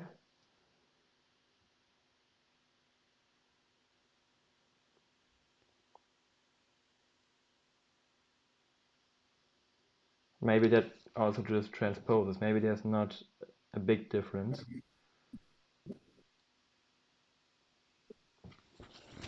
Yeah, I would guess rook cd8 unpin. Ah, yeah, that's logical. But Rook it's not what you c8. want. You know, you want this rook on the c Yeah, file. it's behind the passed pawn and you're removing it from there. And Yeah. after rook cd8, can you play b takes c4? Mm-hmm. Doesn't that win a Yeah. pawn? Oh, sorry, I'm blundering this. Yeah, I thought there were some tricks because you can take on e5, but then at the end there will be knight takes d5, winning a pawn. Yeah, you know, maybe there is some play with like bishop a6. So maybe rook d8. If white takes twice, there'll be bishop a6 at the end. Ah, so okay, how about you take with the queen? Ah, okay, then Mm-hmm. then you just take and play bishop a6 probably. And what now? And then I guess that's good for black. At least I don't see a move for white. Yeah, I would also think that's very good for black. The problem is in the stream you're able to see the eval bar, and eval bar says something different. Oh, really? Okay, let me check. Yeah. There is now. So take, queen c4. Take, bishop a6, and looks like okay, knight e5, and apparently white is still much better. Yeah, you're just giving up the exchange, but you have the very strong pawn on d4, and you will also have the bishop pair, and okay, it's not easy to evaluate this position, I think. Yeah, it's not so obvious. I think once you look at it, you can convince yourself white is doing well, but um, Yeah, yeah, engine makes everything look much easier than it is. yes. And I also think to see that before you play rook d8, that's very hard. Yeah, tough move to make. I guess rook f d8 would be the other logical move. Yeah.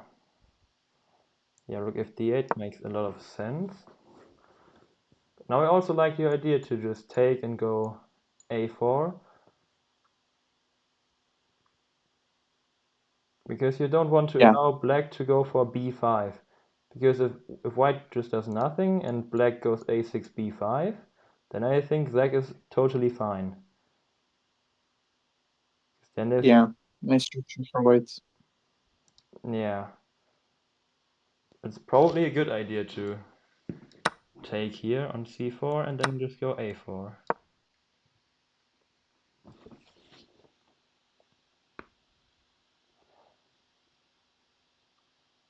Max, let me just thank you publicly for doing the commentary.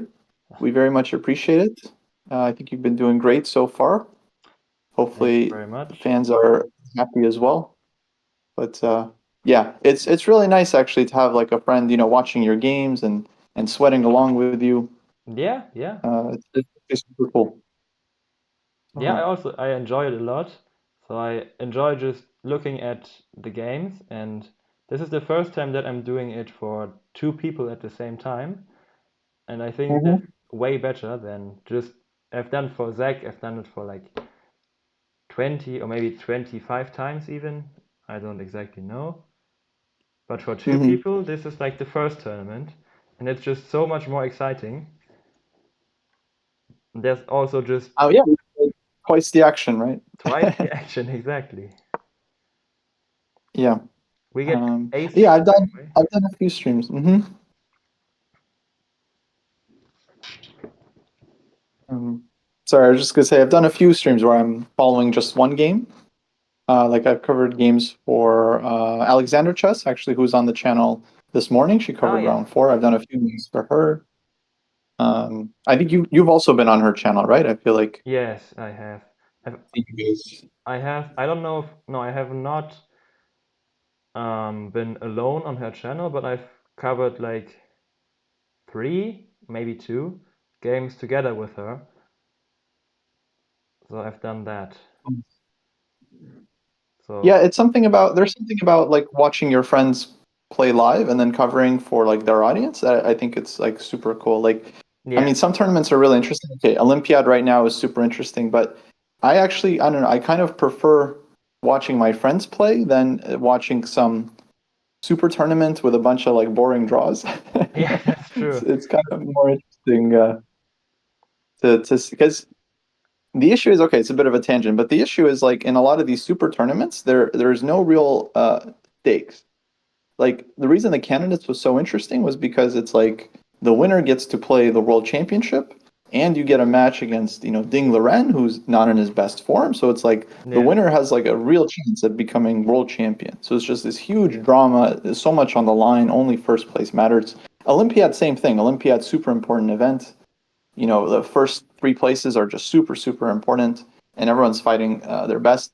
But in these like random super tournaments that we have throughout the year, yeah, everyone's getting an appearance fee, everyone's getting paid, there's nothing on the line. First place doesn't, it just means a few extra $1,000, but it's like, yeah. It's just all about the rating, so you might as well just make some draws. yeah, exactly. It's a great Yeah, point. It's like more important to keep your ratings, to keep receiving invites, than it is to fight for the first place. And not that the top guys aren't, amazing players and huge fighters. I think most of them absolutely are, but it's just like the incentives are for them to kind of take less risk in general. And it's just not that interesting when first place, okay, gets a little bit extra money, and then that's basically it. Um, we yeah, want more on the line, so to speak. yeah. I completely agree. Okay, to be honest, today we also had an easy draw, but that's completely fine. Yes, Because but only after a full game in the morning. yes, yes, that's important to mention. Because the top guys they do it without a full game in the morning. Yeah, they do it like with one round per day. They you know they Yeah. they, they show up at 3 p.m., play for 20 minutes, go home. Thankfully, though, that has happened a lot less in recent times. I mean, they're nowadays quick draws are becoming more and more rare. Um, but of course, there's still very high draw rates at the highest levels. Yes, very true. Very Okay, so good. we saw A6 from Zach, which I think is very logical. And now b takes And e4 happened. And now I don't know what Zach is thinking here. I think this is a move you can immediately play because he is down to like half an hour. So just take back on c4. Knight e5 is yeah, not on kind the of an card, automatic will move. not happen. And yeah, he does just that. And a4 happens. That's your line. Oh, nice. So me and Rothstein are on the same wavelength here in this position. Yes, definitely.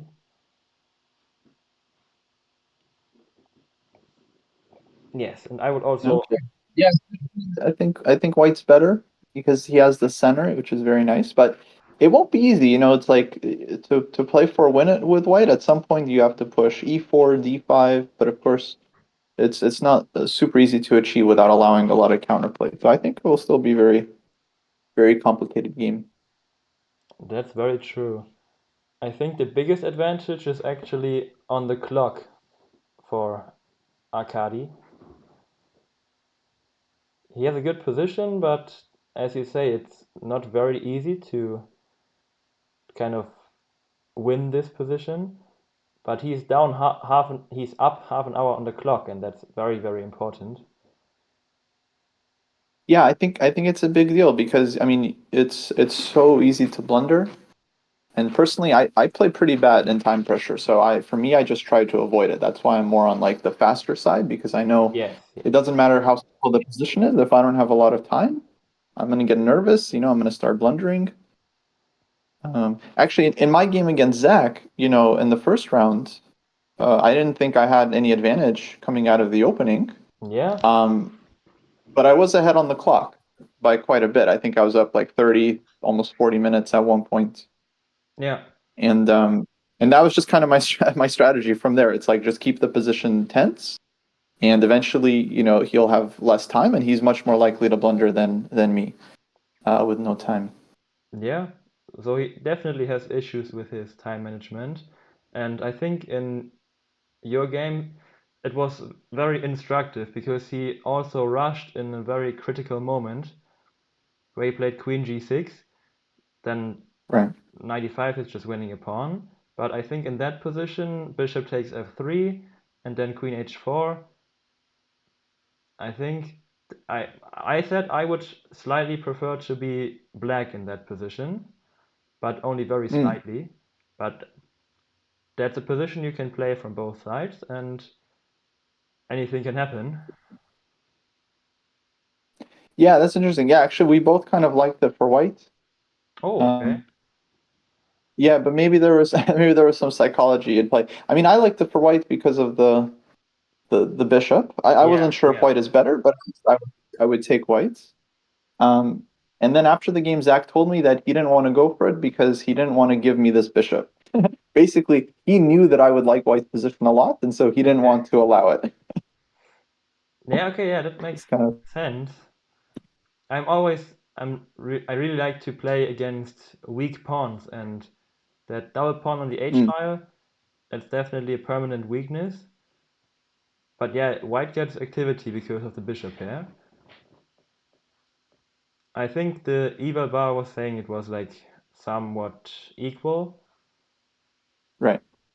but yeah, I think I would have preferred to be black. But that's just my personal opinion. Yeah, yeah. No, I mean, I think it's an interesting position. I mean, when Yeah, it's equal and like people can have different preferences. I think that's one of the actually best parts of chess is that you get to kind of you get to fight for your ideas over the board. yeah. That and also that every position is different. I also really like that about chess. So I think with some games you have like kind of similar things all of the time, but with chess, it is similar at some point, but then there's something new in basically every single game. So that's what I really like about chess. It's just always different. Right. So, how about you, Max? Are you playing any tournaments soon? Yes, I will. I'm planning right now. I will definitely play the World Youth Championship in Mm. Brazil. That will be amazing. So Really? One- I'll be there for like 2.5 weeks, I think. So yeah, that's great. That will start at the end of October, and Nice. before that, I'm planning to play a tournament in Croatia, but I'm not quite sure.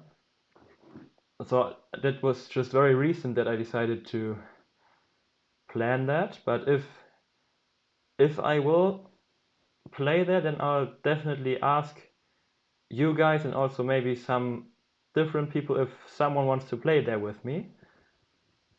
That would be pretty nice. It's somewhere in October. I think Hmm. 14th of October is the first game, and tournament is like decent, I would say. Some GMs, but also like pretty big, so like an open. Nice. What's the name again? It's I don't know how to pronounce it, but it's Hvar maybe. So HVAR open. So it's like Like Hovar? Yeah, heard of it. yeah. So it's like an island in Croatia, beautiful location, and tournament is also pretty good. So I think that Nice. I will play there. I Awesome. think. I love playing when the location is nice. Yes, yes. What do you think about Italy, about Montesilvano? Montesilvano is very nice. Basically, me and Zach have figured out that this is kind of where Italians go to vacation. Ah, Whereas Zach mentioned to me, only a lot of like Westerners they go to Rome and the west side of Italy yeah. for like vacation, and a lot of Italians they go to the eastern coast, the Adriatic coast, Mm. to vacation. So we're uh, here in Montesilvano. It's kind of like a it's kind of like a little vacation town where there's like a lot of nice restaurants, a lot of gelato, right on the beach.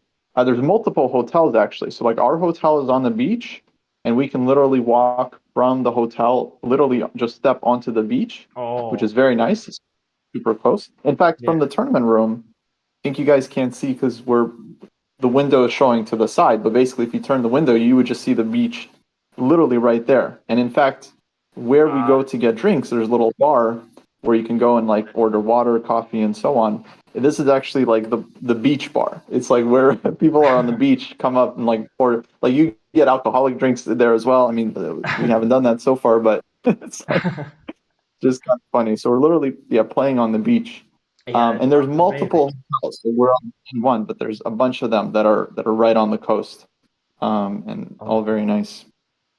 yeah, that sounds very, very good. I've also played a tournament right next to the beach in Formentera in Spain. Mm, That was amazing. So the tournament itself was amazing. It had like Ivanchuk played there and also Jules Moussard, and there were a lot of streamers there also. I played Andrea Botes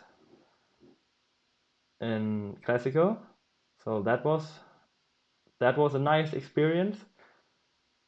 And then also the tournament itself and the location, it was just amazing. Also, right next to the beach, we played in like this tent, and they would open it when the wind was not that strong, and then you could just look into the ocean. So that was amazing. So yeah, very, very nice. nice Yeah, opening. Formentera. It looked like a very nice event. Um, but sadly, I was working. Yeah. Well, the candidates was happening, so I was I was very busy with the candidates.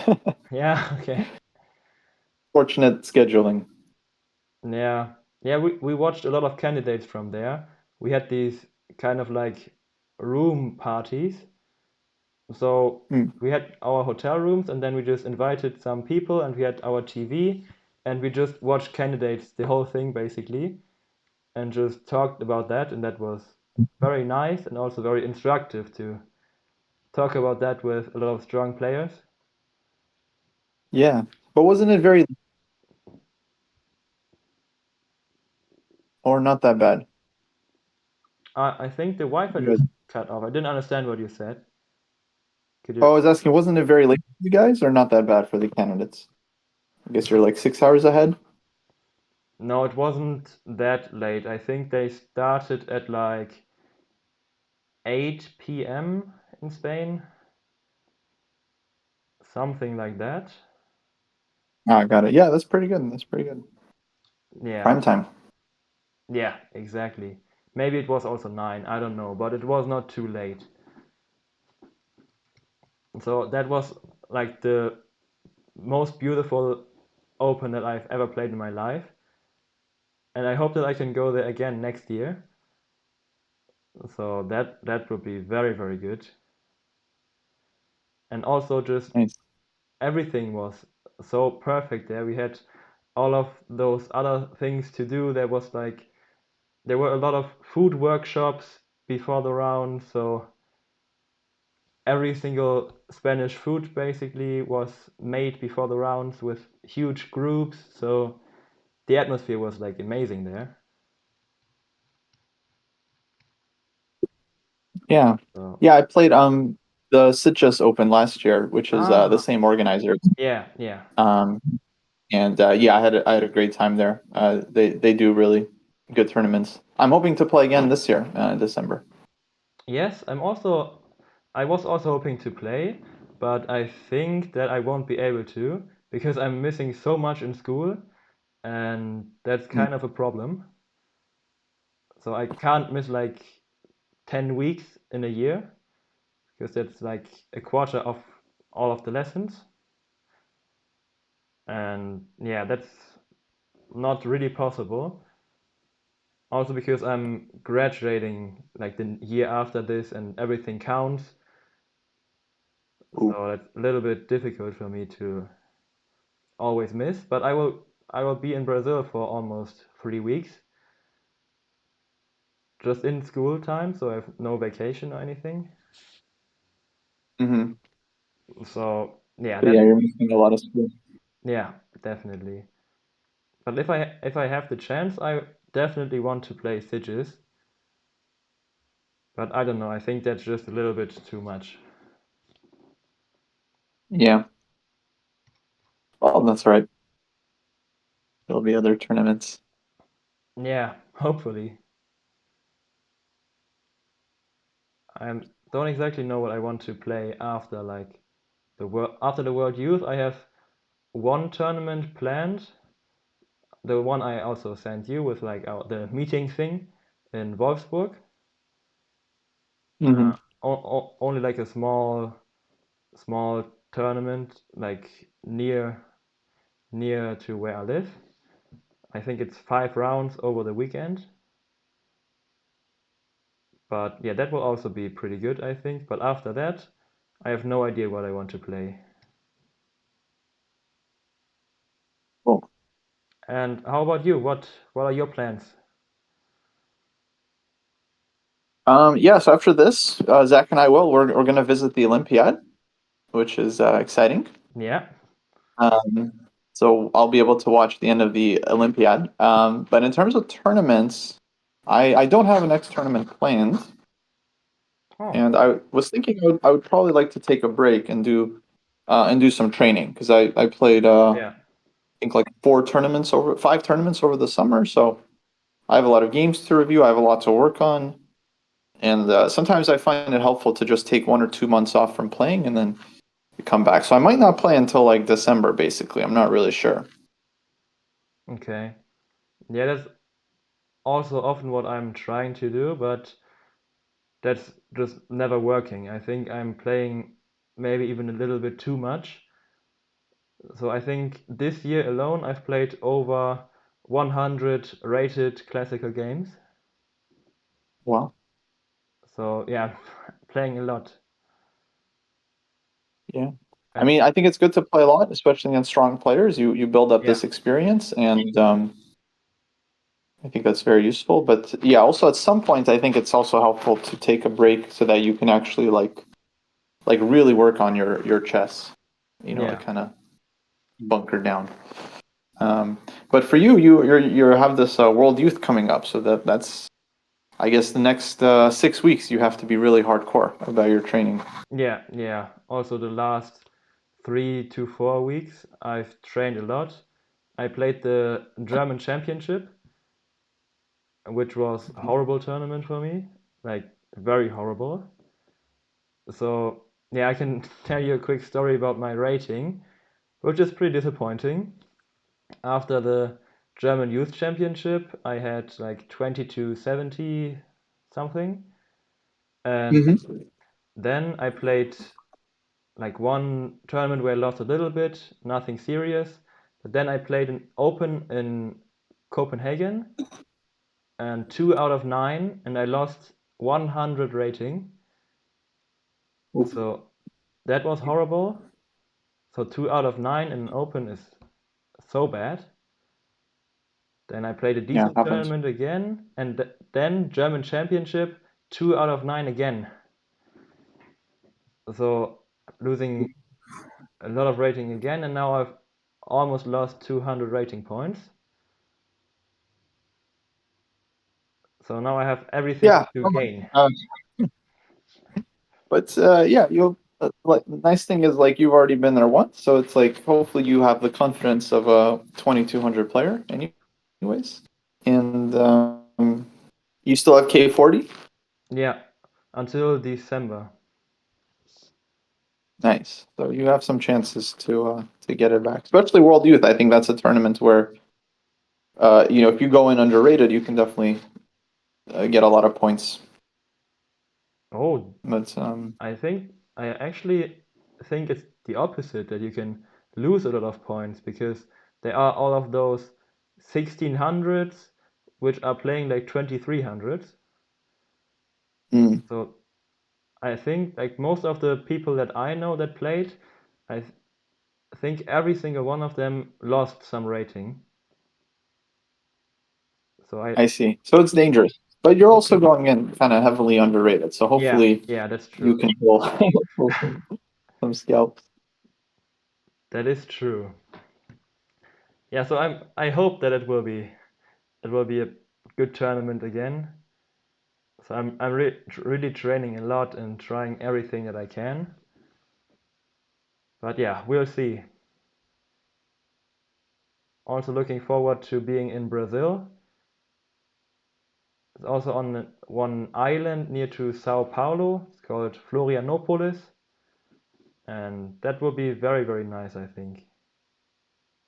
Oh, so it's on an island in Brazil. Yeah, it's an island, but Ah, very. the island has skyscrapers. So that's I don't think I've ever been on an island with like huge buildings. Yeah, surprising. Yeah, definitely, definitely. Okay, it looks like Zach played Bishop Yeah. B4 after 14 minutes. Okay. Idea is probably to take on c3 and then go b5. Yeah, try to gain control over the light squares, but at the cost of the dark squares. But I Yeah. think it's at least the principled idea. Like it definitely has logic to it. Yes, I agree. Yeah, bishop b4. Interesting move. Oh, let's see, what would I think about here as white? Yeah, what do you Mm, play?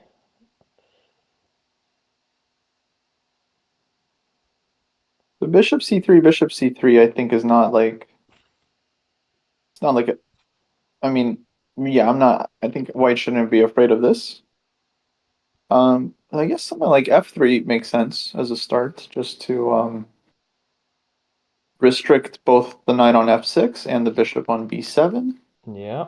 And also f3 kind of well, okay, supports e4. That's the main idea, but it also opens a path for the bishop. So if black takes on c3, white takes back, white has like Ah, this bishop e1, bishop g3 activation. that's true. Yeah, f3 is an interesting move. Mm. Can you consider sacrificing the exchange after f3? So f3, knight takes e5. You Hmm. get a pawn for the exchange, and you will end up with Wait, like ah if we take twice on e5, I think black will also have issues on the diagonal. Like yeah, maybe white takes the rook first, and then knight a2 at some point. that's true. The black squares around the black king are very weak. Or even knight d5, actually, once the queen shows up on e5. Oh yeah, true. Yeah, that doesn't work at all. Yeah, I'll just show that on the board real quick. So you'd suggested f3, and now knight e5 is probably, yeah, probably not a good move. You can maybe take on c8 first. I don't exactly know, but now you can't take on e5 because of knight d5. Bishop takes the queen, and the knight will be hanging in the next move. So yeah, knight takes e5 is not possible. Okay, f3 is a logical move, multi-purpose move. Yeah. Yeah, seems quite reasonable. Yeah. Okay. After I f3. should probably run here, get some work done. But Okay. yeah. Well, I'll leave it to it. Thank you again for covering. I'll be rooting for Zach. Yes. I'm gonna be I watching will the do the game same. pretty closely. Yes. Yeah, it's my pleasure doing the commentary. And then, yeah, enjoy working, I guess. I'll do my best. Yeah. Thank you. Hopefully I'll be able to talk to you soon. Yeah. Hopefully that would be good. All right. Okay, so Goodbye to all the chats. See you all. okay, bye bye.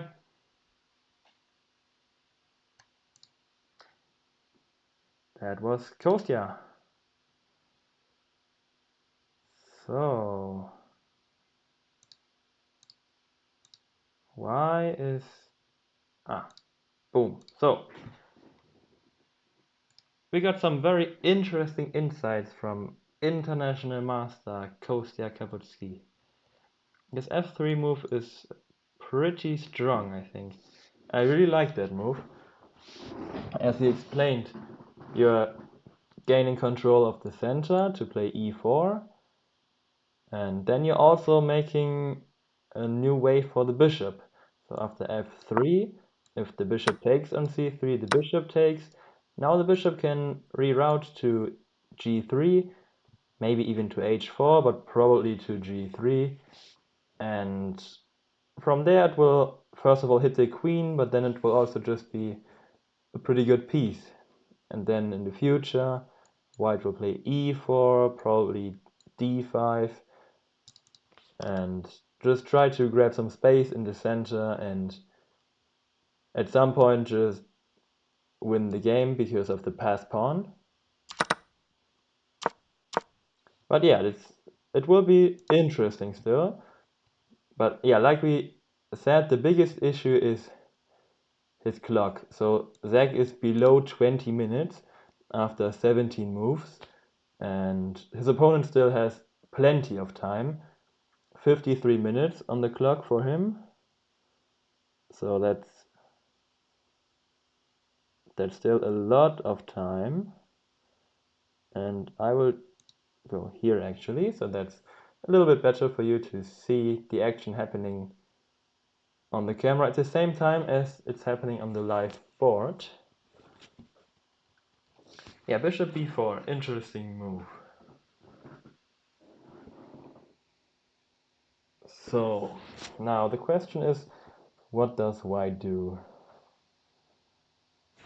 Because I think Zach's idea is to just take the knight, and once the bishop takes back, to go b5, first of all to protect the pawn on c4, but then also you have the two connected passed pawns. So after f3 you might be able to take. And position like this is very double-edged, and I think here white should be better though, because those pawns are not moving anywhere soon. A rook could maybe land on b1, exert a lot of pressure to the pawn on b5. Also, the bishop can go to b4, just completely blockading the pawns. And in the meantime, white will grab the center and probably have a pretty good position. So the bishop takes b3 idea is maybe not great, because the idea itself is pretty good, but okay, I think if you were able to get this position and then push b4, so if the pawn would be able to go to b4, let's just say we go here, and a position like this is probably winning for black, because now the pawns are very, very strong, and after c3, b3, c2, b2, something like that, black will probably just make a new queen at some point, and here black is winning, I think. But you cannot always just make the move that you want, and here it's not possible that you go b4, and the pawns are just blockaded, so it's pretty hard to even do anything here. So I think it's just impossible to push the pawn up the board. And then long term, white is just better because white has complete central control, and also the pawns on the queen side might actually become pretty weak in the future. So yeah, bishop b4. It's an interesting idea, but I think Zach maybe shouldn't take on c3, because then it looks kind of good in the short term because you get the pawn to b5 and it's not easy to evaluate that position, but I think in the long term black is just not able to move. You can't advance your pawns. And that's a big problem. That's a big problem. So yeah, bishop b4. Now Arkady Rothstein is also taking some time here, and I will take a sip of my soda, I believe. Yes, I'll do that.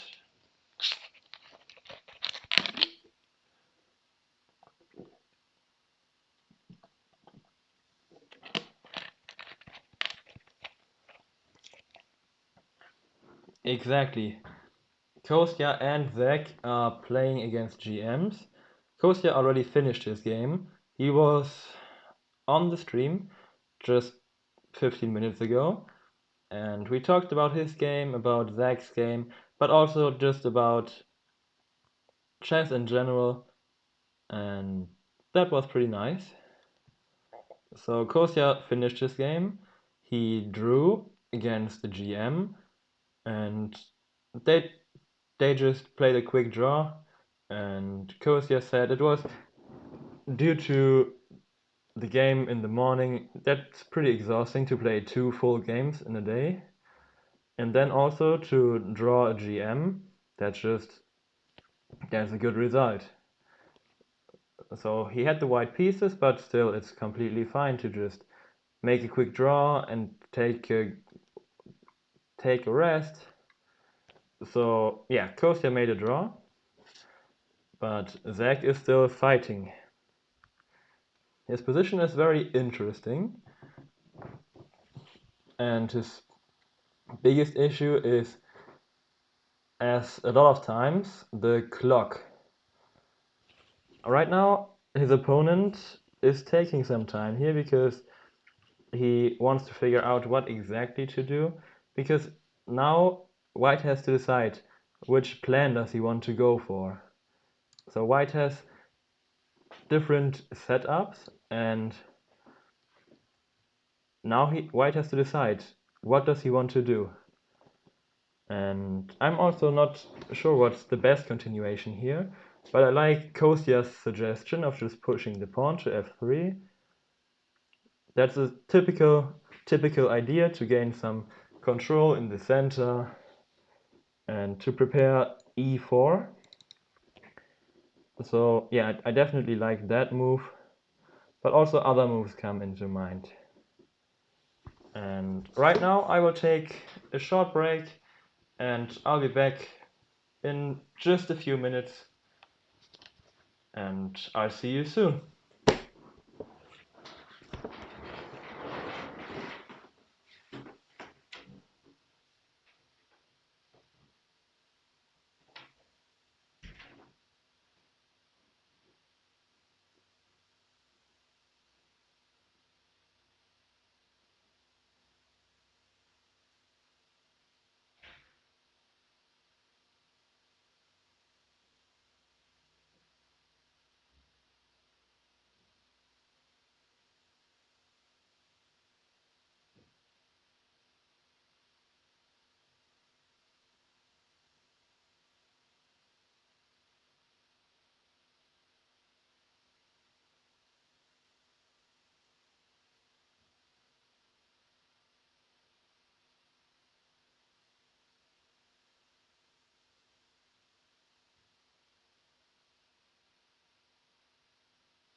Hello, I'm back.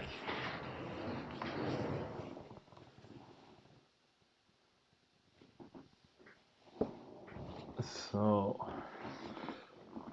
was there any move? There was not. No, nothing happened. The only thing that happened is that Arkady Rothstein spent some time. That's a rhyme.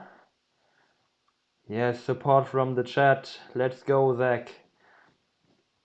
Zach can do this. Like, I think in positions like this, the evaluation is not that important. Obviously, it's still a big factor, but in a practical game, anything can happen. And especially today, Zach is playing against a grandmaster, but as you can see from his rating and from his performance, he is not in form and also probably past his prime. So anything can happen is what I want to say.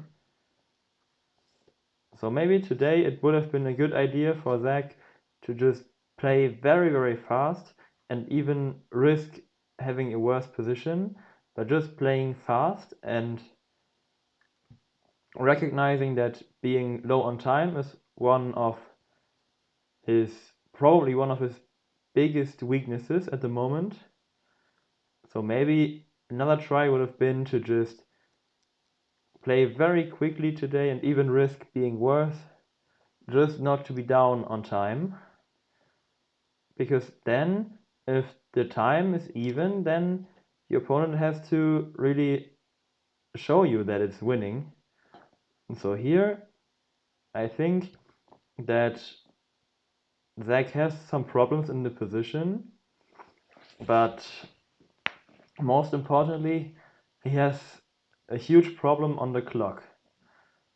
So he's a little below 20 minutes and he has to make a lot of moves. So this game can last another 50 moves easily.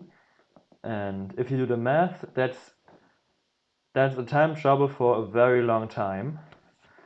And his opponent has more than double the time that he has. So that is not perfect, at least. So Zach also spent 14 minutes on bishop b4, which was close to half of the time he had when he started to think about that move. And this is a difficult position, but to spend almost half of your time only for one move, it's again maybe not the smartest thing to do, because time is your biggest asset in a chess game. And in the opening, it was not too complicated actually. This c4 move that Zach played, that was probably pretty complicated to evaluate, but other positions, especially this rook c8 move, you just spend too much time. And we do get a move. We get a move. Rook b1 rook b1 has been rewarded a question mark. I actually also thought about that move. So I wanted to suggest it to Kostya, but then I thought it maybe looks a little bit stupid. But yeah, that was actually the first move that came to my mind. So bishop takes c3 is probably the idea behind bishop b4. And so I thought to myself, maybe I can go rook b1, and now after this trade, now this is not possible anymore. You can't go b5 immediately here. But now when I see this position, I think here you might be able to do something at least, because no, but I actually don't know. Maybe no, because there's still this pin, so I'm not sure. You always have to think about potential exchange sacrifices. But I think here it shouldn't be good. So yeah, what do you play here? Maybe you just go here to go out of the pin. Apparently not a good move. Okay, but then I'm not sure.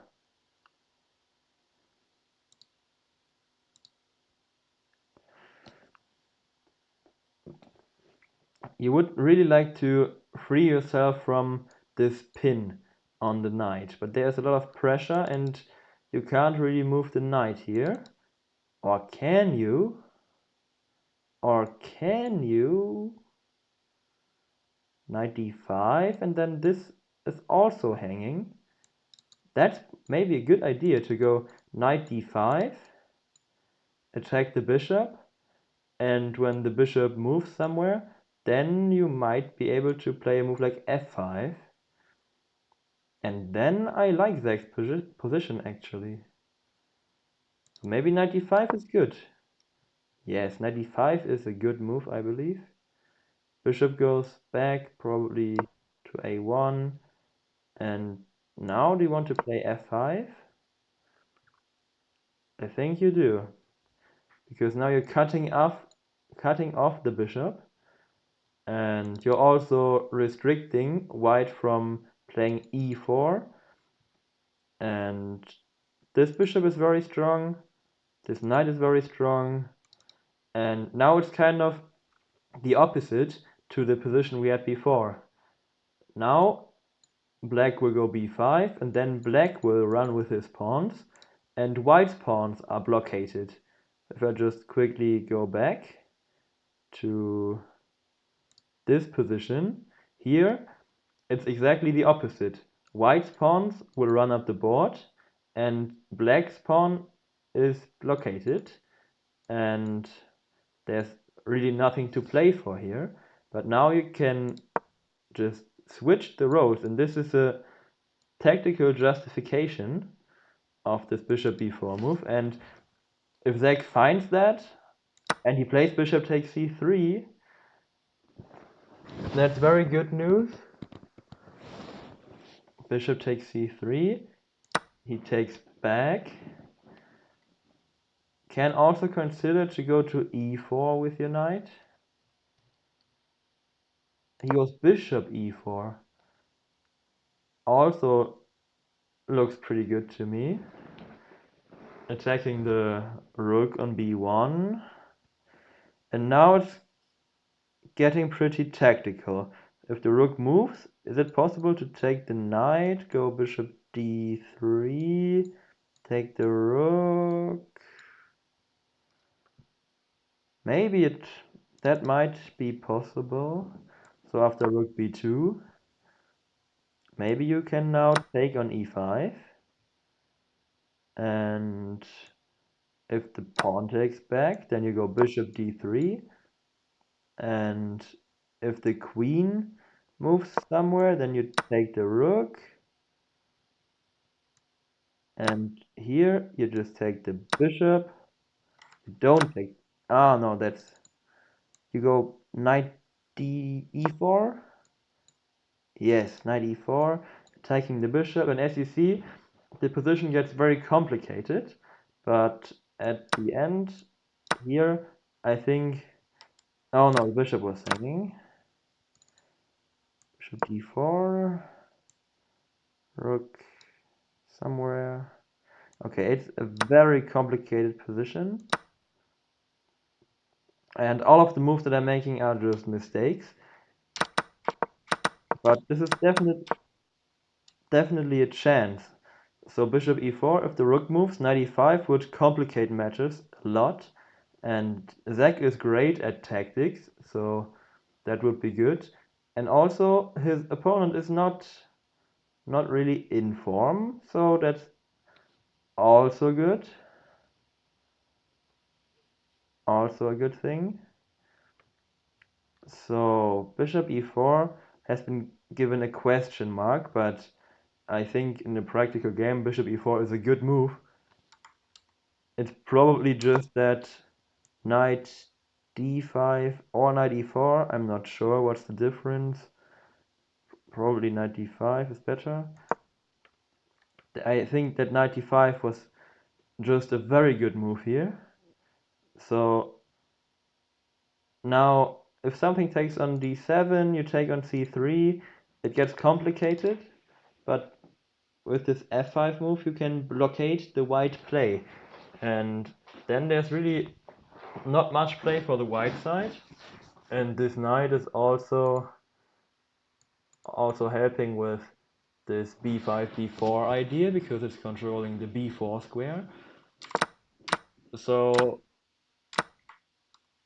knight d5 would have been a great move, but bishop e4 has been played, which is also a good move.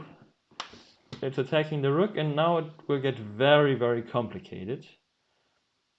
So the rook has to move somewhere. I think rook b2 is the most logical move. So I think rook b2 is what you always play here.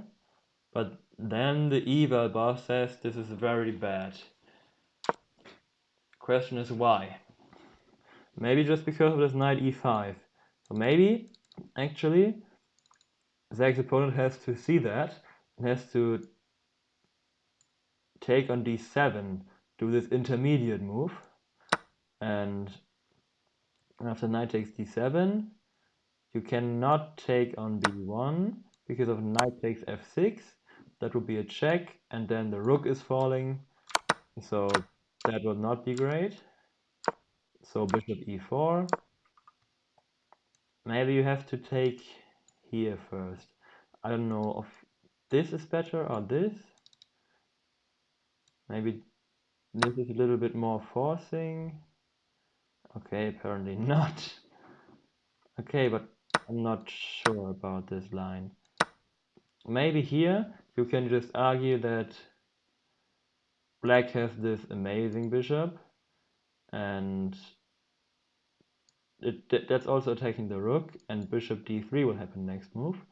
So you're winning in exchange, and I think black will probably even win here.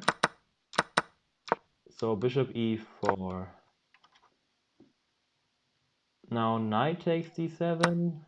If you just take back, now the rook is also hanging, and bishop d3 is also happening.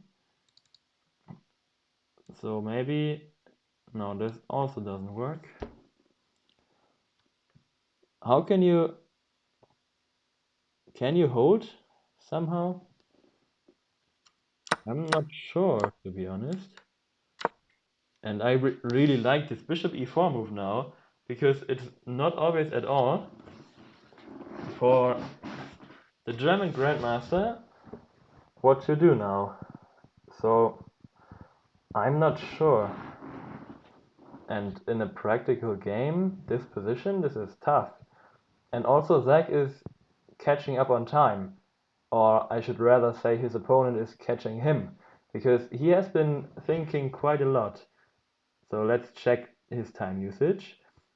For rook b1, he almost spent 23 minutes, which is fine to do for some move, because he also had the time. Only thing, if you spend the time, you don't have it anymore. So now he is at 34 minutes, Zach has 16 minutes, and if Zach plays some quick moves, to be honest, I will doubt that he plays some quick moves, but if he does, then Zach has all of the chances in the world. And also, the eval boss says this is after bishop e4, that this is equal or only made very slightly better for white, and that's very good news. That's very good news. So bishop e4, and now Arkady Rothstein has to think. He really has to think, because this is a very complicated position. Very complicated position.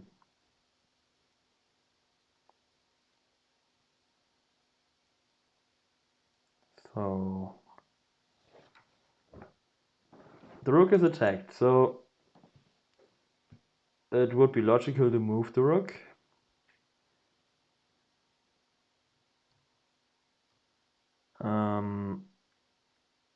But the question is, where do you go? Maybe you can think about this exchange sacrifice. I'm not sure. If you go rook d1, and then the idea is that you sacrifice on d3 once something lands there. So now knight e5. This is so complicated. Now white can do this and white can do this. And if white does this, then black can do this, this, or this. And I have no idea what's happening here. Bishop d3, and now you take.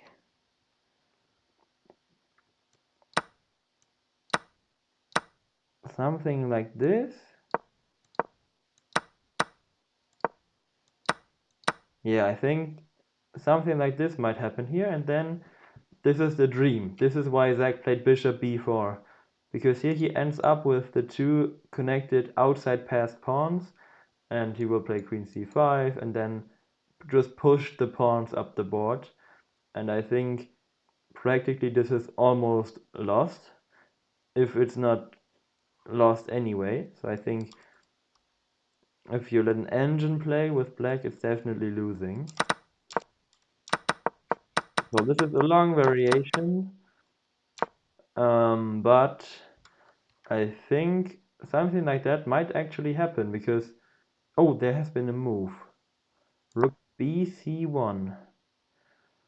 Okay, it doesn't go to d1, only goes halfway, goes to c1 to put some pressure on the pawn on c4. Now the question is, can Zach take on e5? He probably can. So knight takes e5, the pawn takes back, bishop d3, queen moves, bishop takes there. Can take the knight, but I think you should take the rook. Yeah, it's complicated. It's complicated. And then I'm not sure. If you just take, then he takes, and the black squares are very weak. Yeah, I'm not entirely sure what to make of this position, and there are just so many ideas for both sides, so nothing here is forced at all. So yeah, knight takes e5, pawn takes, and now bishop d3 attacking the queen and also the rook behind that. Now after queen d2, oh no, queen d2 allows this to just attack the queen once more. That's horrible. So you probably have to play like queen f3 or something like that. And now, what do you do? I have no idea. If you take here, then the queen might take on f6, and then there are all kind of mate ideas. And this is winning for white. So this is such a tough position.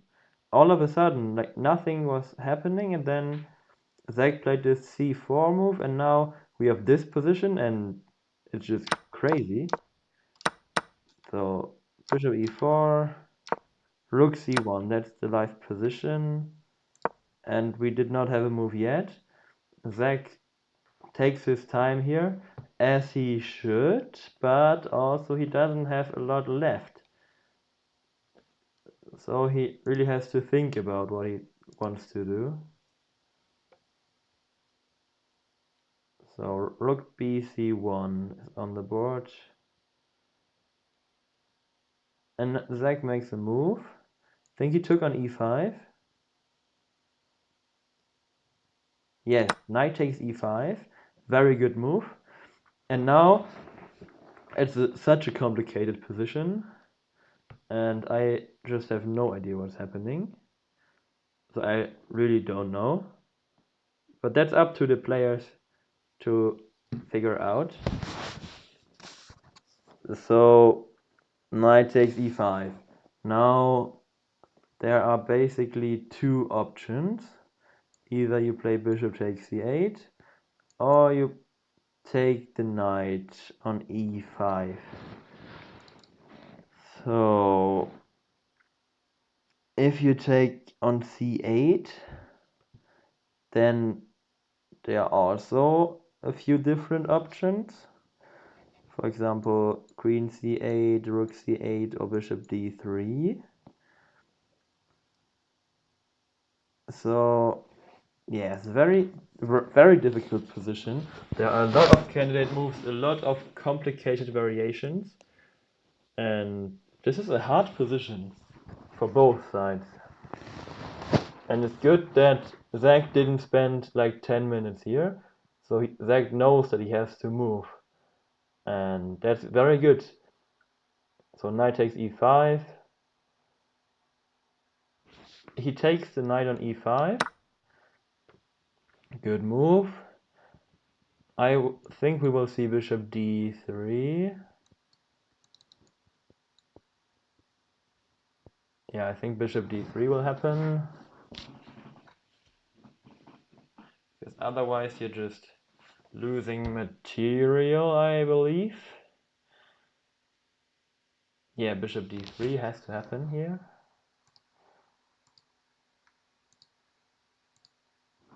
So bishop d3 is attacking the queen and the rook. And the queen has to move first of all. And after that, there are some pieces hanging. And I'm not sure what exactly is happening. So d takes e5 is on the board.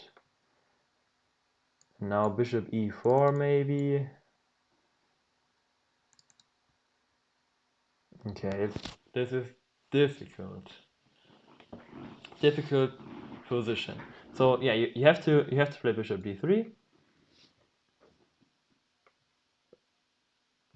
Bishop d3 is necessary, and then after bishop d3 you can maybe decide if you want to drop back with your knight, which might allow some. Yeah, no, that's not a good move. Bishop d3, you also have to take the rook. So Zach has to move right now. And yeah, exactly as you say, Zach definitely wishes that he hadn't used 20 minutes for rook c8.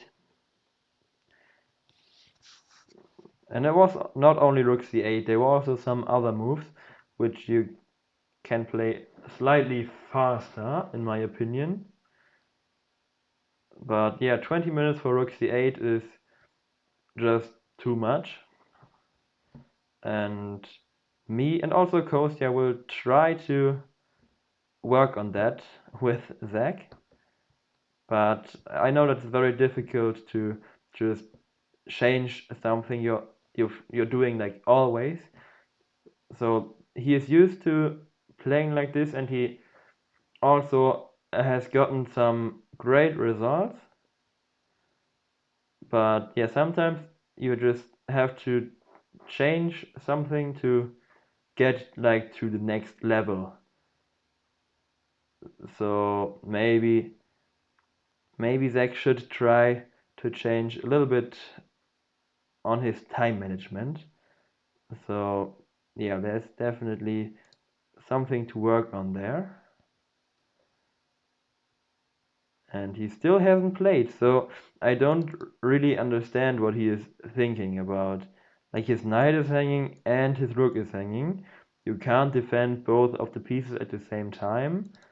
And bishop d3 is the only move. After knight d7, white will play e6, I believe. And the problem now is that, first of all, this diagonal opens up, and also you can't take the pawn because of bishop takes e6. That would almost be checkmate to the king. but black has to block with the rook, and the rook will just fall in the future, and here white is completely winning. So the question is, why is Zach thinking? That's the question. 97 is not possible. Also, just to point out, now you can't move anywhere because the white pawn will take, and this is a discovered check to the rook, and yeah, this is just losing. White is losing the rook, the black king is very weak, so this is a hard position.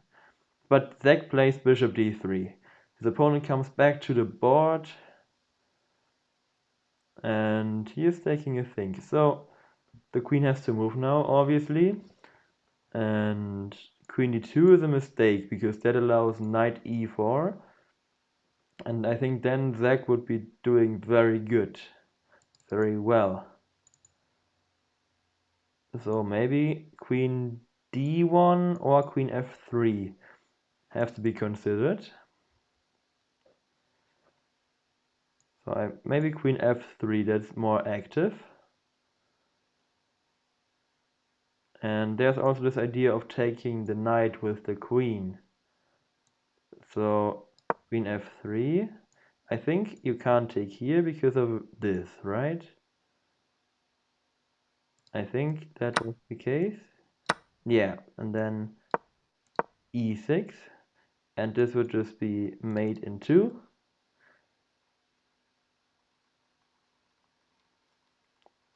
So yeah, unfortunately here there's nothing to do. So after queen f3, which has not been played, you cannot take the rook. But your knight is hanging and your own rook is hanging. So what do you even do? If you go knight d7, then e6 will happen again. Maybe if you take the rook then the pawn takes on d7, the rook is hanging, and the queen is infiltrating and just delivering the checkmate. So that's also not the right continuation. I don't know. So queen f3, queen f3.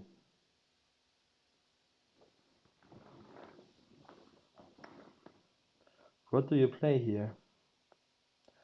Maybe knight e4 again, and then you could potentially play knight g5. So that's maybe possible actually, to go knight e4 and after e6 play knight g5, but then queen f6. No, that's not. Okay, but what?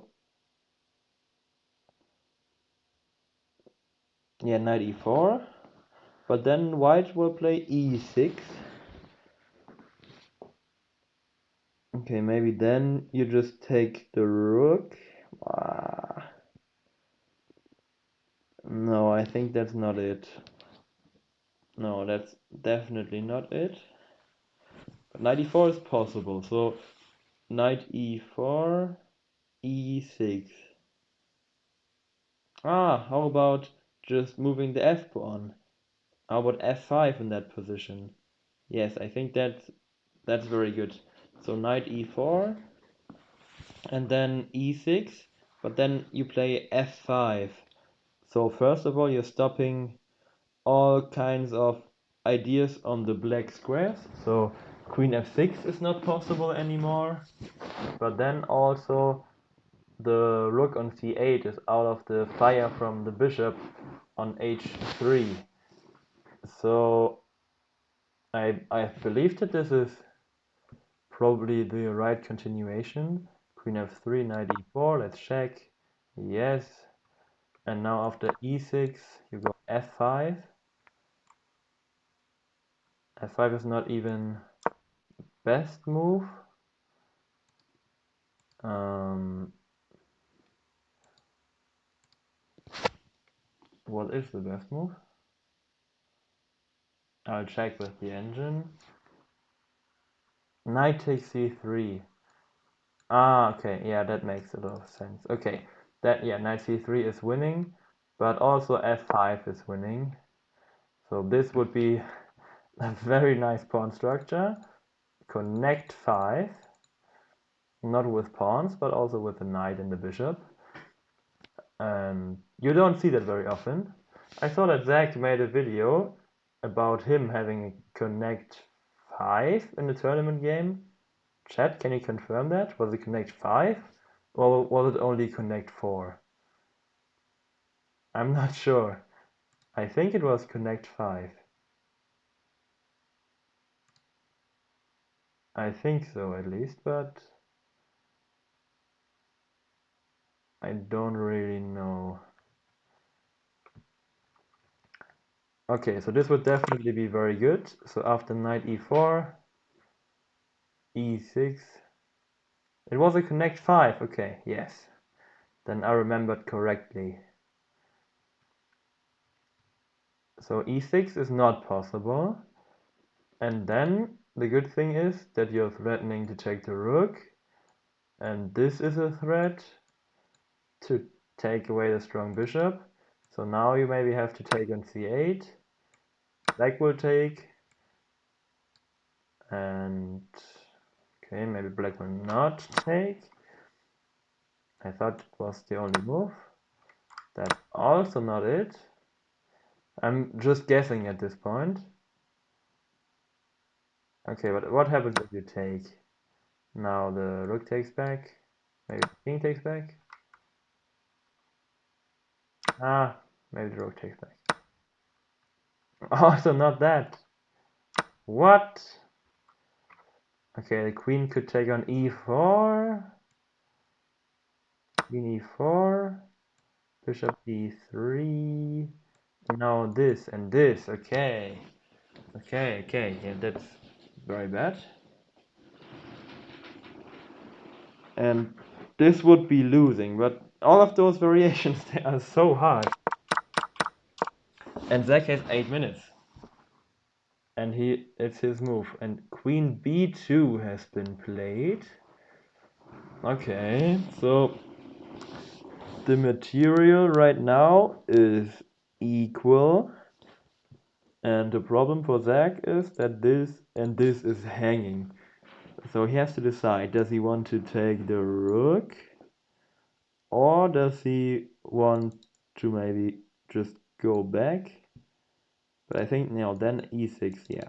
If you go knight d7, then e6 again. So now you have to take the rook. So this will most likely happen. And this is also a position where Zach has to move quickly. Because this is still like complicated, but after that it will not get easier. Or maybe it will for some moves, but after that it will definitely only get harder. And especially because, to answer your question, there is no additional time in this tournament. So 6 minutes and 51 seconds has to be enough for the rest of the game. He won't get any additional time after 40 moves or anything like that. So he is in a huge time trouble right now. Yeah, this is... he doesn't have any time anymore. So that's not great. So yeah, no time and a very complicated position. And this is not easy at all to play here. For either side though. But I think White has more time. White kind of has like the bishop pair, but that might change. But the bishop is pretty strong because those squares around the king are pretty weak. So yeah. Oh, thank you so much for the raid. Diana Mirza, thank you so much for the raid.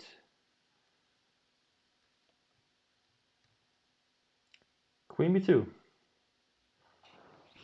Yeah, so for all of the new people, we are doing commentary for the Montesilvano Open in Italy.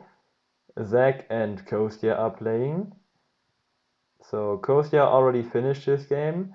Today he made a quick draw, only after 14 moves. So you can still see the board on the right side next to my camera. You can see the board, and in that position the players agree to a draw. And because Kostya faced in GM, that's a pretty good result. He didn't have to do much for that, but he said that like before the game he thought a draw would be fine for him, and his opponent offered a draw and then he just took it. And I think that's a decent result. He's on 4 out of 5. He has a pretty good performance. He's gaining rating.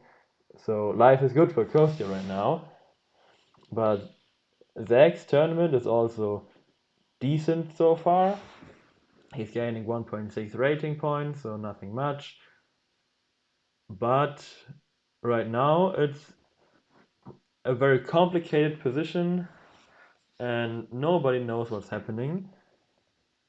So Queen B2 has been played, and now I think Bishop takes F1 is like the only move.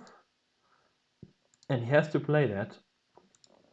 He has 4 minutes left.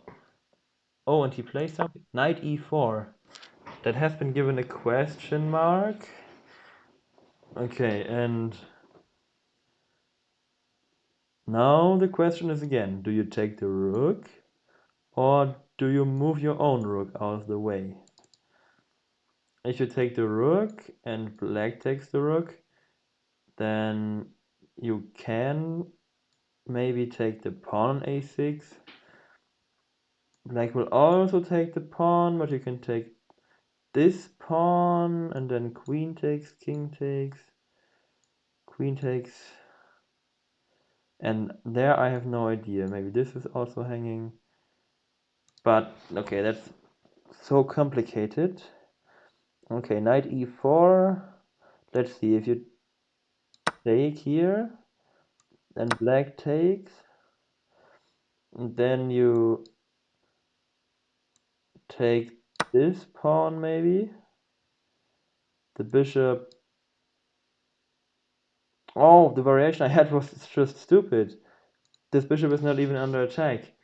So it doesn't make sense to do this. Yeah, then this is definitely good for white. You're just winning a pawn. I completely miscalculated. You're just winning a clean pawn and you have the bishop there. So knight e4 is a mistake. Bishop takes f1 would have been the move. And unfortunately Zach didn't do that. So knight e4, and now bishop takes c8 has been played.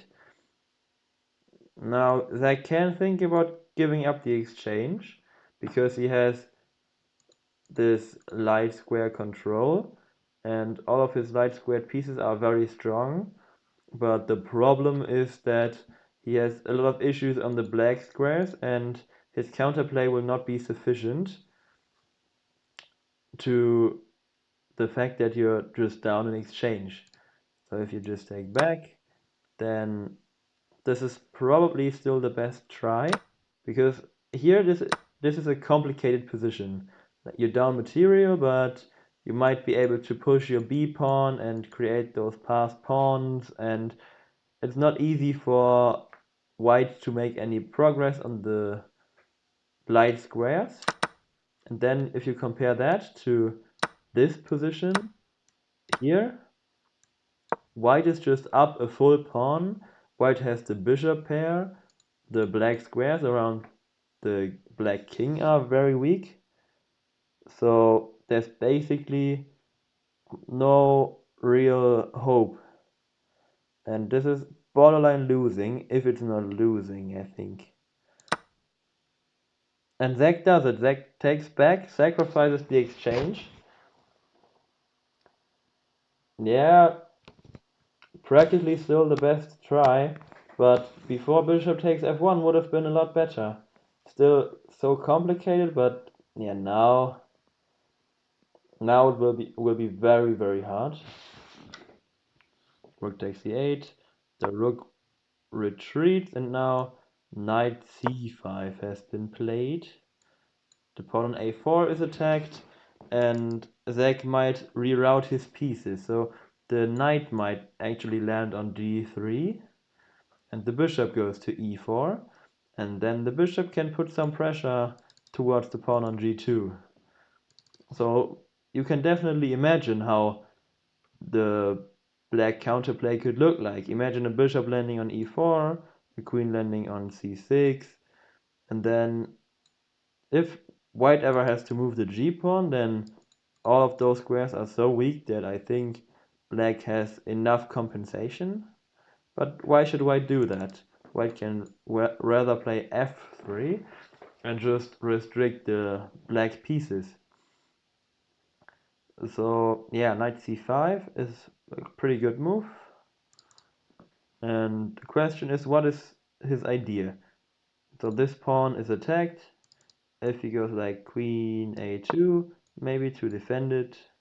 What's oh, knight b3 is just oh, there's knight b3. Okay, I didn't even see that, but knight b3. Now I saw, and okay, like knight b3. That's a serious threat because you're trapping the rook. Okay, maybe you can play bishop d4, give up this pawn, and go here. I think that might work actually. I think bishop d4 is a great move because then here, after queen d7, there's rook d3, takes. Oh, but at the end it's okay. I'll show that variation. So bishop d4. I'm not entirely sure. The idea was after knight a4, I wanted to go here, and now the knight is hanging, and if it's just protected, then this is hanging because the pawn can't take back because the queen is falling. So queen b4, I thought this, but now this looks like it's winning, but here after this you cannot take the knight because at the end it will be checkmate on the back rank. So a very complicated variation, but it shows that this position is far from over yet. So anything can happen, and knight c5 is a great move. Knight b3 is the threat to win back the exchange, and if Zach manages to get back the exchange for the knight, then I think he's just better because he has those two outside passed pawns. Well, he has to be careful with the black squares around his king, so maybe he is not even better if he gets the exchange. Probably he is somehow. Yeah, but again, the biggest issue is his clock. 3 minutes and 20 seconds. Yo, welcome in chat. Welcome. How was your day, guys? How have you been?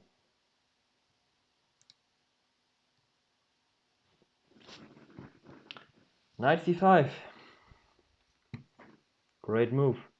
Attacking this, threatening this. So his opponent taking his time. Also close to 20 minutes, so he also doesn't have too much time left. But the good thing is he has an exchange. And that can't be too bad. Yeah, knight c5.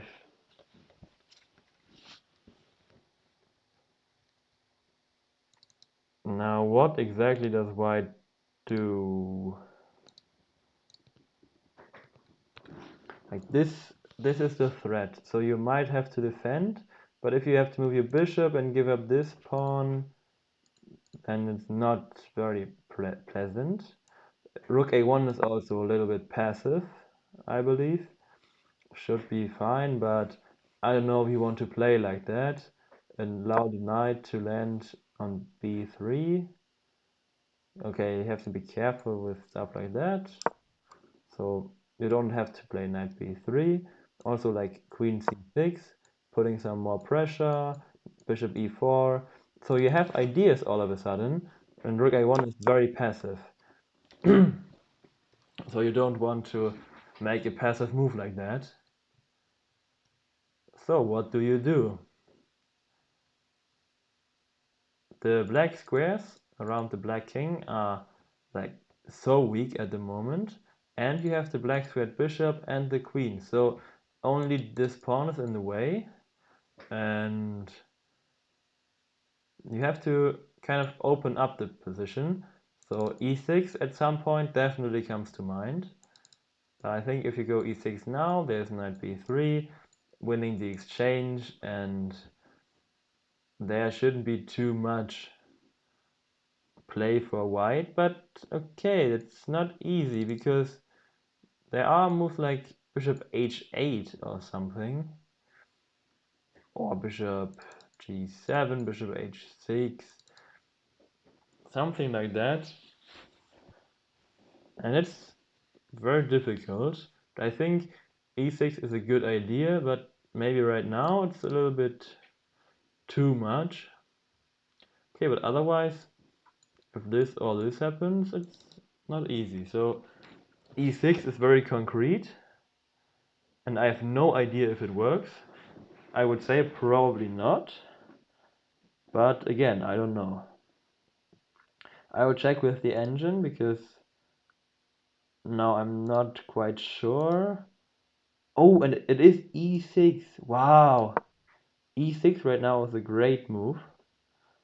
Apparently this works.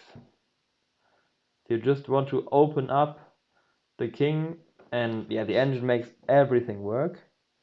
This looks like everything is hanging, so the knight can take here, the knight can take here, and the knight can go there and win this. So the knight can do everything basically, but engine says this is a lot better for white. Okay, first of all, what happens if you go here? Then there's rook takes d3. Oh, the engine is so good at chess, that's unbelievable. With the idea that if you take here, there's this, but if you take here, then there is this, and after some move, there's this. And now bishop g7, which would be checkmate. So knight b3 is not possible after e6.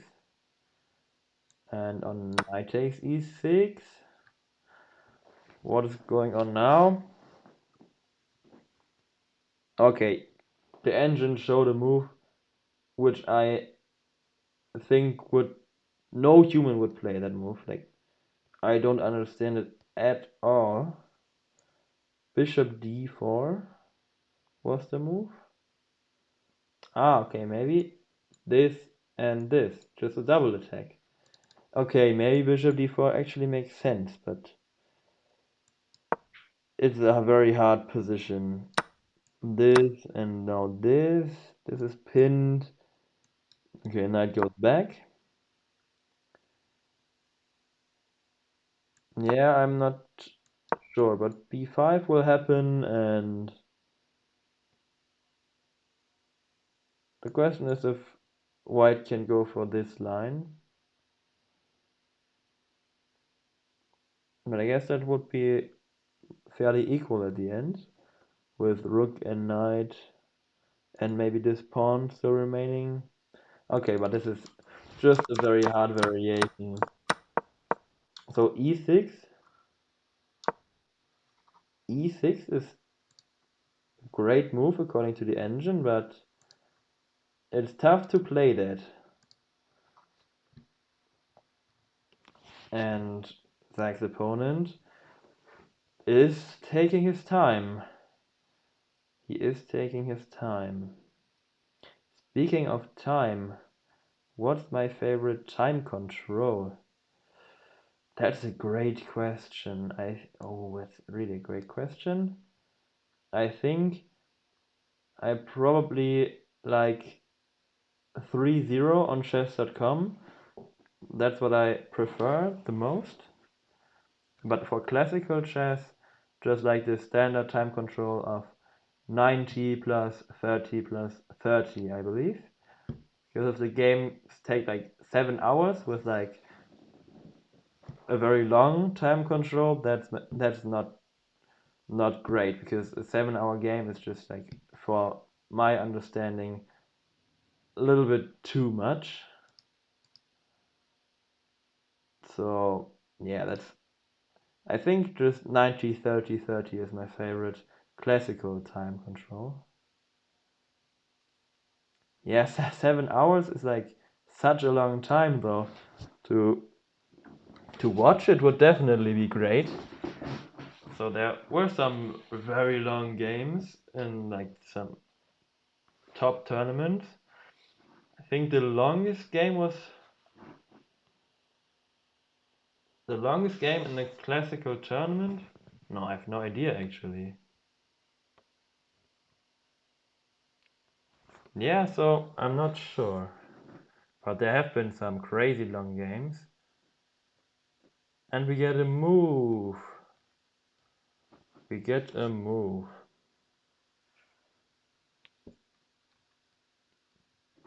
What did he do?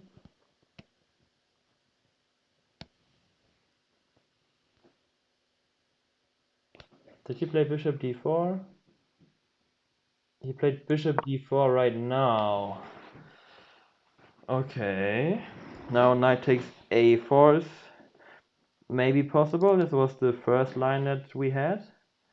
So knight a4 might happen, taking the queen. But the position remains complicated. Hello, welcome in chat. Welcome. Zach down to 2.5 minutes. It will be tough for him to survive here, but it's not impossible. So he definitely has chances of survival. He even has winning chances, but for that he has to get his opponent into time trouble. Because right now his opponent still has a lot of time. So in a critical position, his opponent can take some time to think, and then it will not be very easy for Zach to continue playing here, because Zach has to make the moves almost instantly, especially if he's spending like some more time right now, and his opponent can still think, and that's a huge advantage. I think Zach shouldn't go down to the last seconds, because then he has to play on increment, and in this position, yeah, he takes on a4. That's a good choice. He plays it rather quickly, so he has some time at least left. Because if the position gets more complicated like this, or if like some exchange is possible, then Zach has to think. So it's good that he has kept some time on the clock at least. That's definitely very, very good. So knight takes a4. The queen is hanging. The queen has to move. At first I thought queen b4, and then everything is kind of hanging. So that still might be a possibility. Queen b4.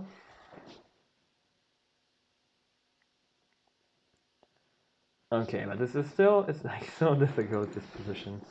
Queen b4. There will be queen d7 then.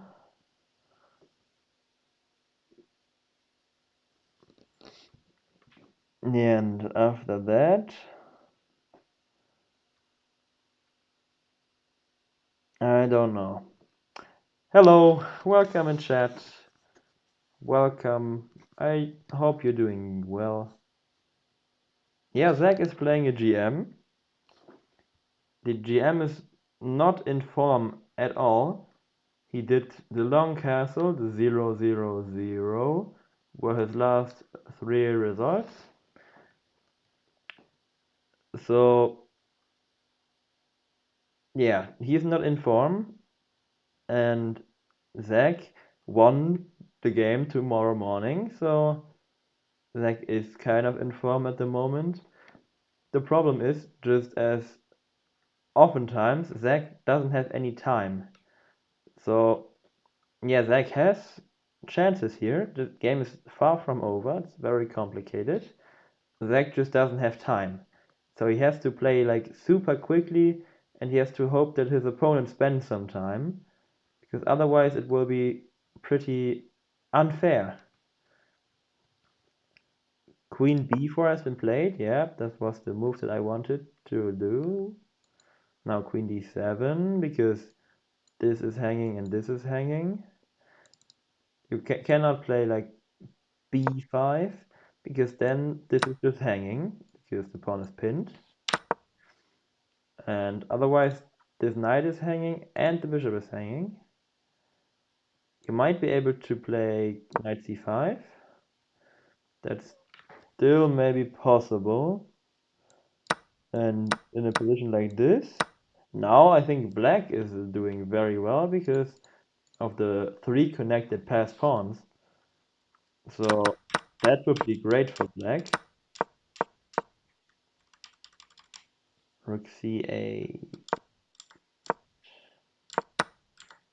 and queen b4. This is the live position. And Zach played queen d7. I thought that was a good move, but apparently it's a mistake. But what was there? Was it knight c5? Probably yes. Okay, knight c5 would have been the better choice. So now there has to be some tactical idea, I think. Maybe bishop takes b6? No. No, that's not how you play chess. Okay, what happens if you just get some Luft? Also a German word. To make some space for your king. We get in some moves.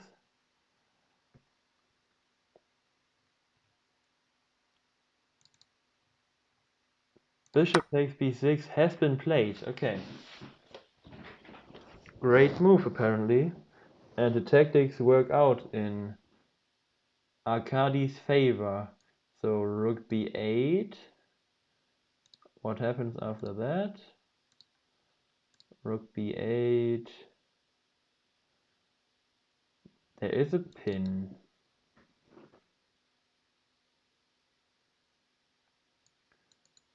Rook b8. What to do after rook b8?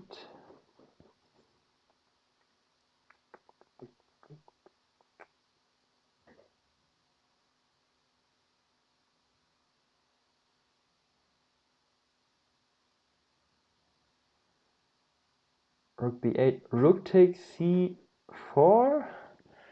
Maybe. I have no idea, to be honest. Because then after rook c4, rook takes b6. And then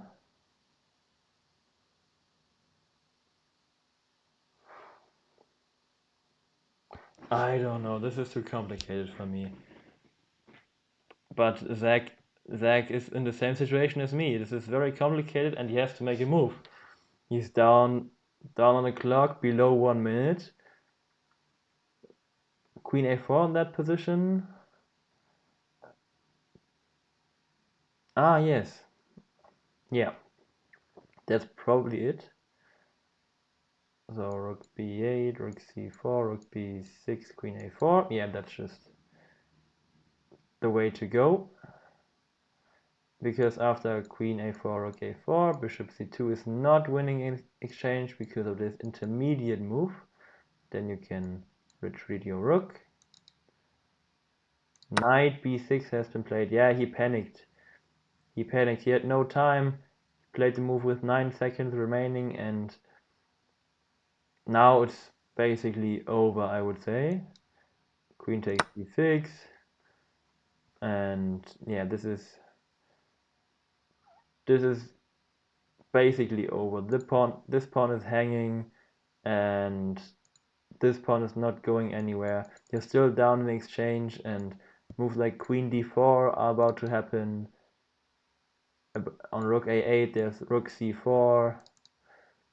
So yeah, this is not great. And also, there's still a pin on this rook, so a move like queen b5 is not possible because you take and then you take on d3. That's also completely lost. Yeah, that's unfortunate.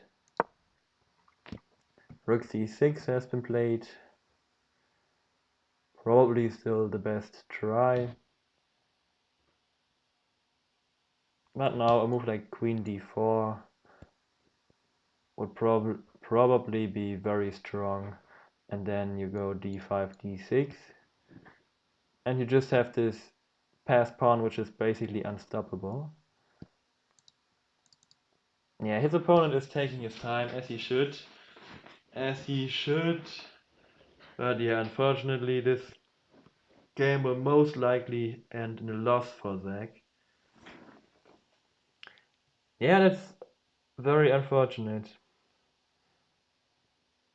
Very unfortunate. I think Zach played a pretty good game. Only thing, I'm always saying that, it's his time usage. He just spends too much time in rather obvious positions. I think that's just the main issue. Exactly, exactly. It was a good game. Like, he complicated things and he showed some really good moves. But it's just the time. If you have no time on the clock, then you cannot think. And to play chess without thinking is impossible. Like, obviously, that's a big exaggeration, but still, you have to have some time. There's no way around that. So, rook c6. And now, this is exactly the case why having some time is good. Because even if you're winning, you can make sure, if the clocks were reversed right now, then it would be completely different. Then Zach's opponent would still be winning, of course, but this position with 49 seconds is very hard. Oh, and we see the final blow. I didn't even see that. Rook takes d3. That's just completely ending the game, and now Zach will resign. I didn't see that move. And the point is that, first of all, here your queen is hanging, so normally you would move your queen. But after rook d3, this queen is also hanging, and you cannot take because white will be up a rook. If you take here, then this is hanging. And also, okay, we get some moves that just stick to the game. Queen c6, d2, and now queen a8 will win the game on the spot. Now don't take the queen. If you take the queen, then black will take, promote to a rook, and deliver back rank checkmate. But queen a8 has been played. That's a check to the king. The king will go to g7, then rook d1 will happen, and then Zach will resign, unfortunately. And we see resignation. After queen a8, Zach resigns this game. Very disappointing result for him, obviously, but to be honest, when going into this game, he basically had nothing to lose and everything to win. The rating difference is still more than 400 rating points, which is huge. That's a huge difference. But still, obviously, losing is not a great feeling, especially if you play like a pretty long game and then at the end you still lose. It's not great, but at the end of the day, it is what it is. And I think Zach learned a lot in this game. And as Kostya said before, this was a pretty instructive game. Pretty instructive game. So, the accuracy, I can show you the accuracies.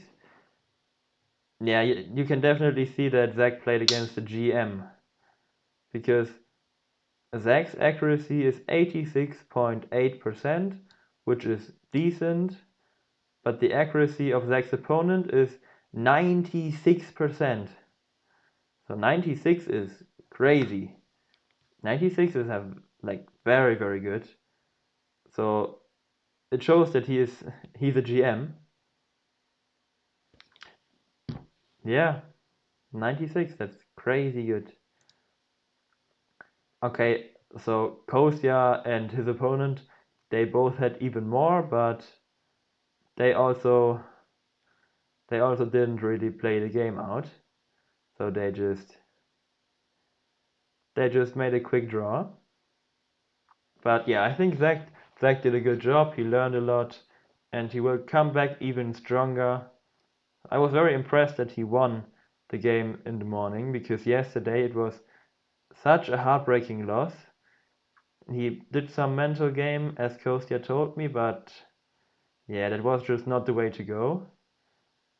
And yeah, he came back, he won in the morning, and that's why he had the chance to face this pretty strong opponent today. You don't have the chance to play a GM like every day, so this is still pretty special for Zach. And I think he did a good job. He had some opportunities, but yeah, at the end he unfortunately lost. But it is what it is, and yeah, that's the way it is. So with that, I think I will end the stream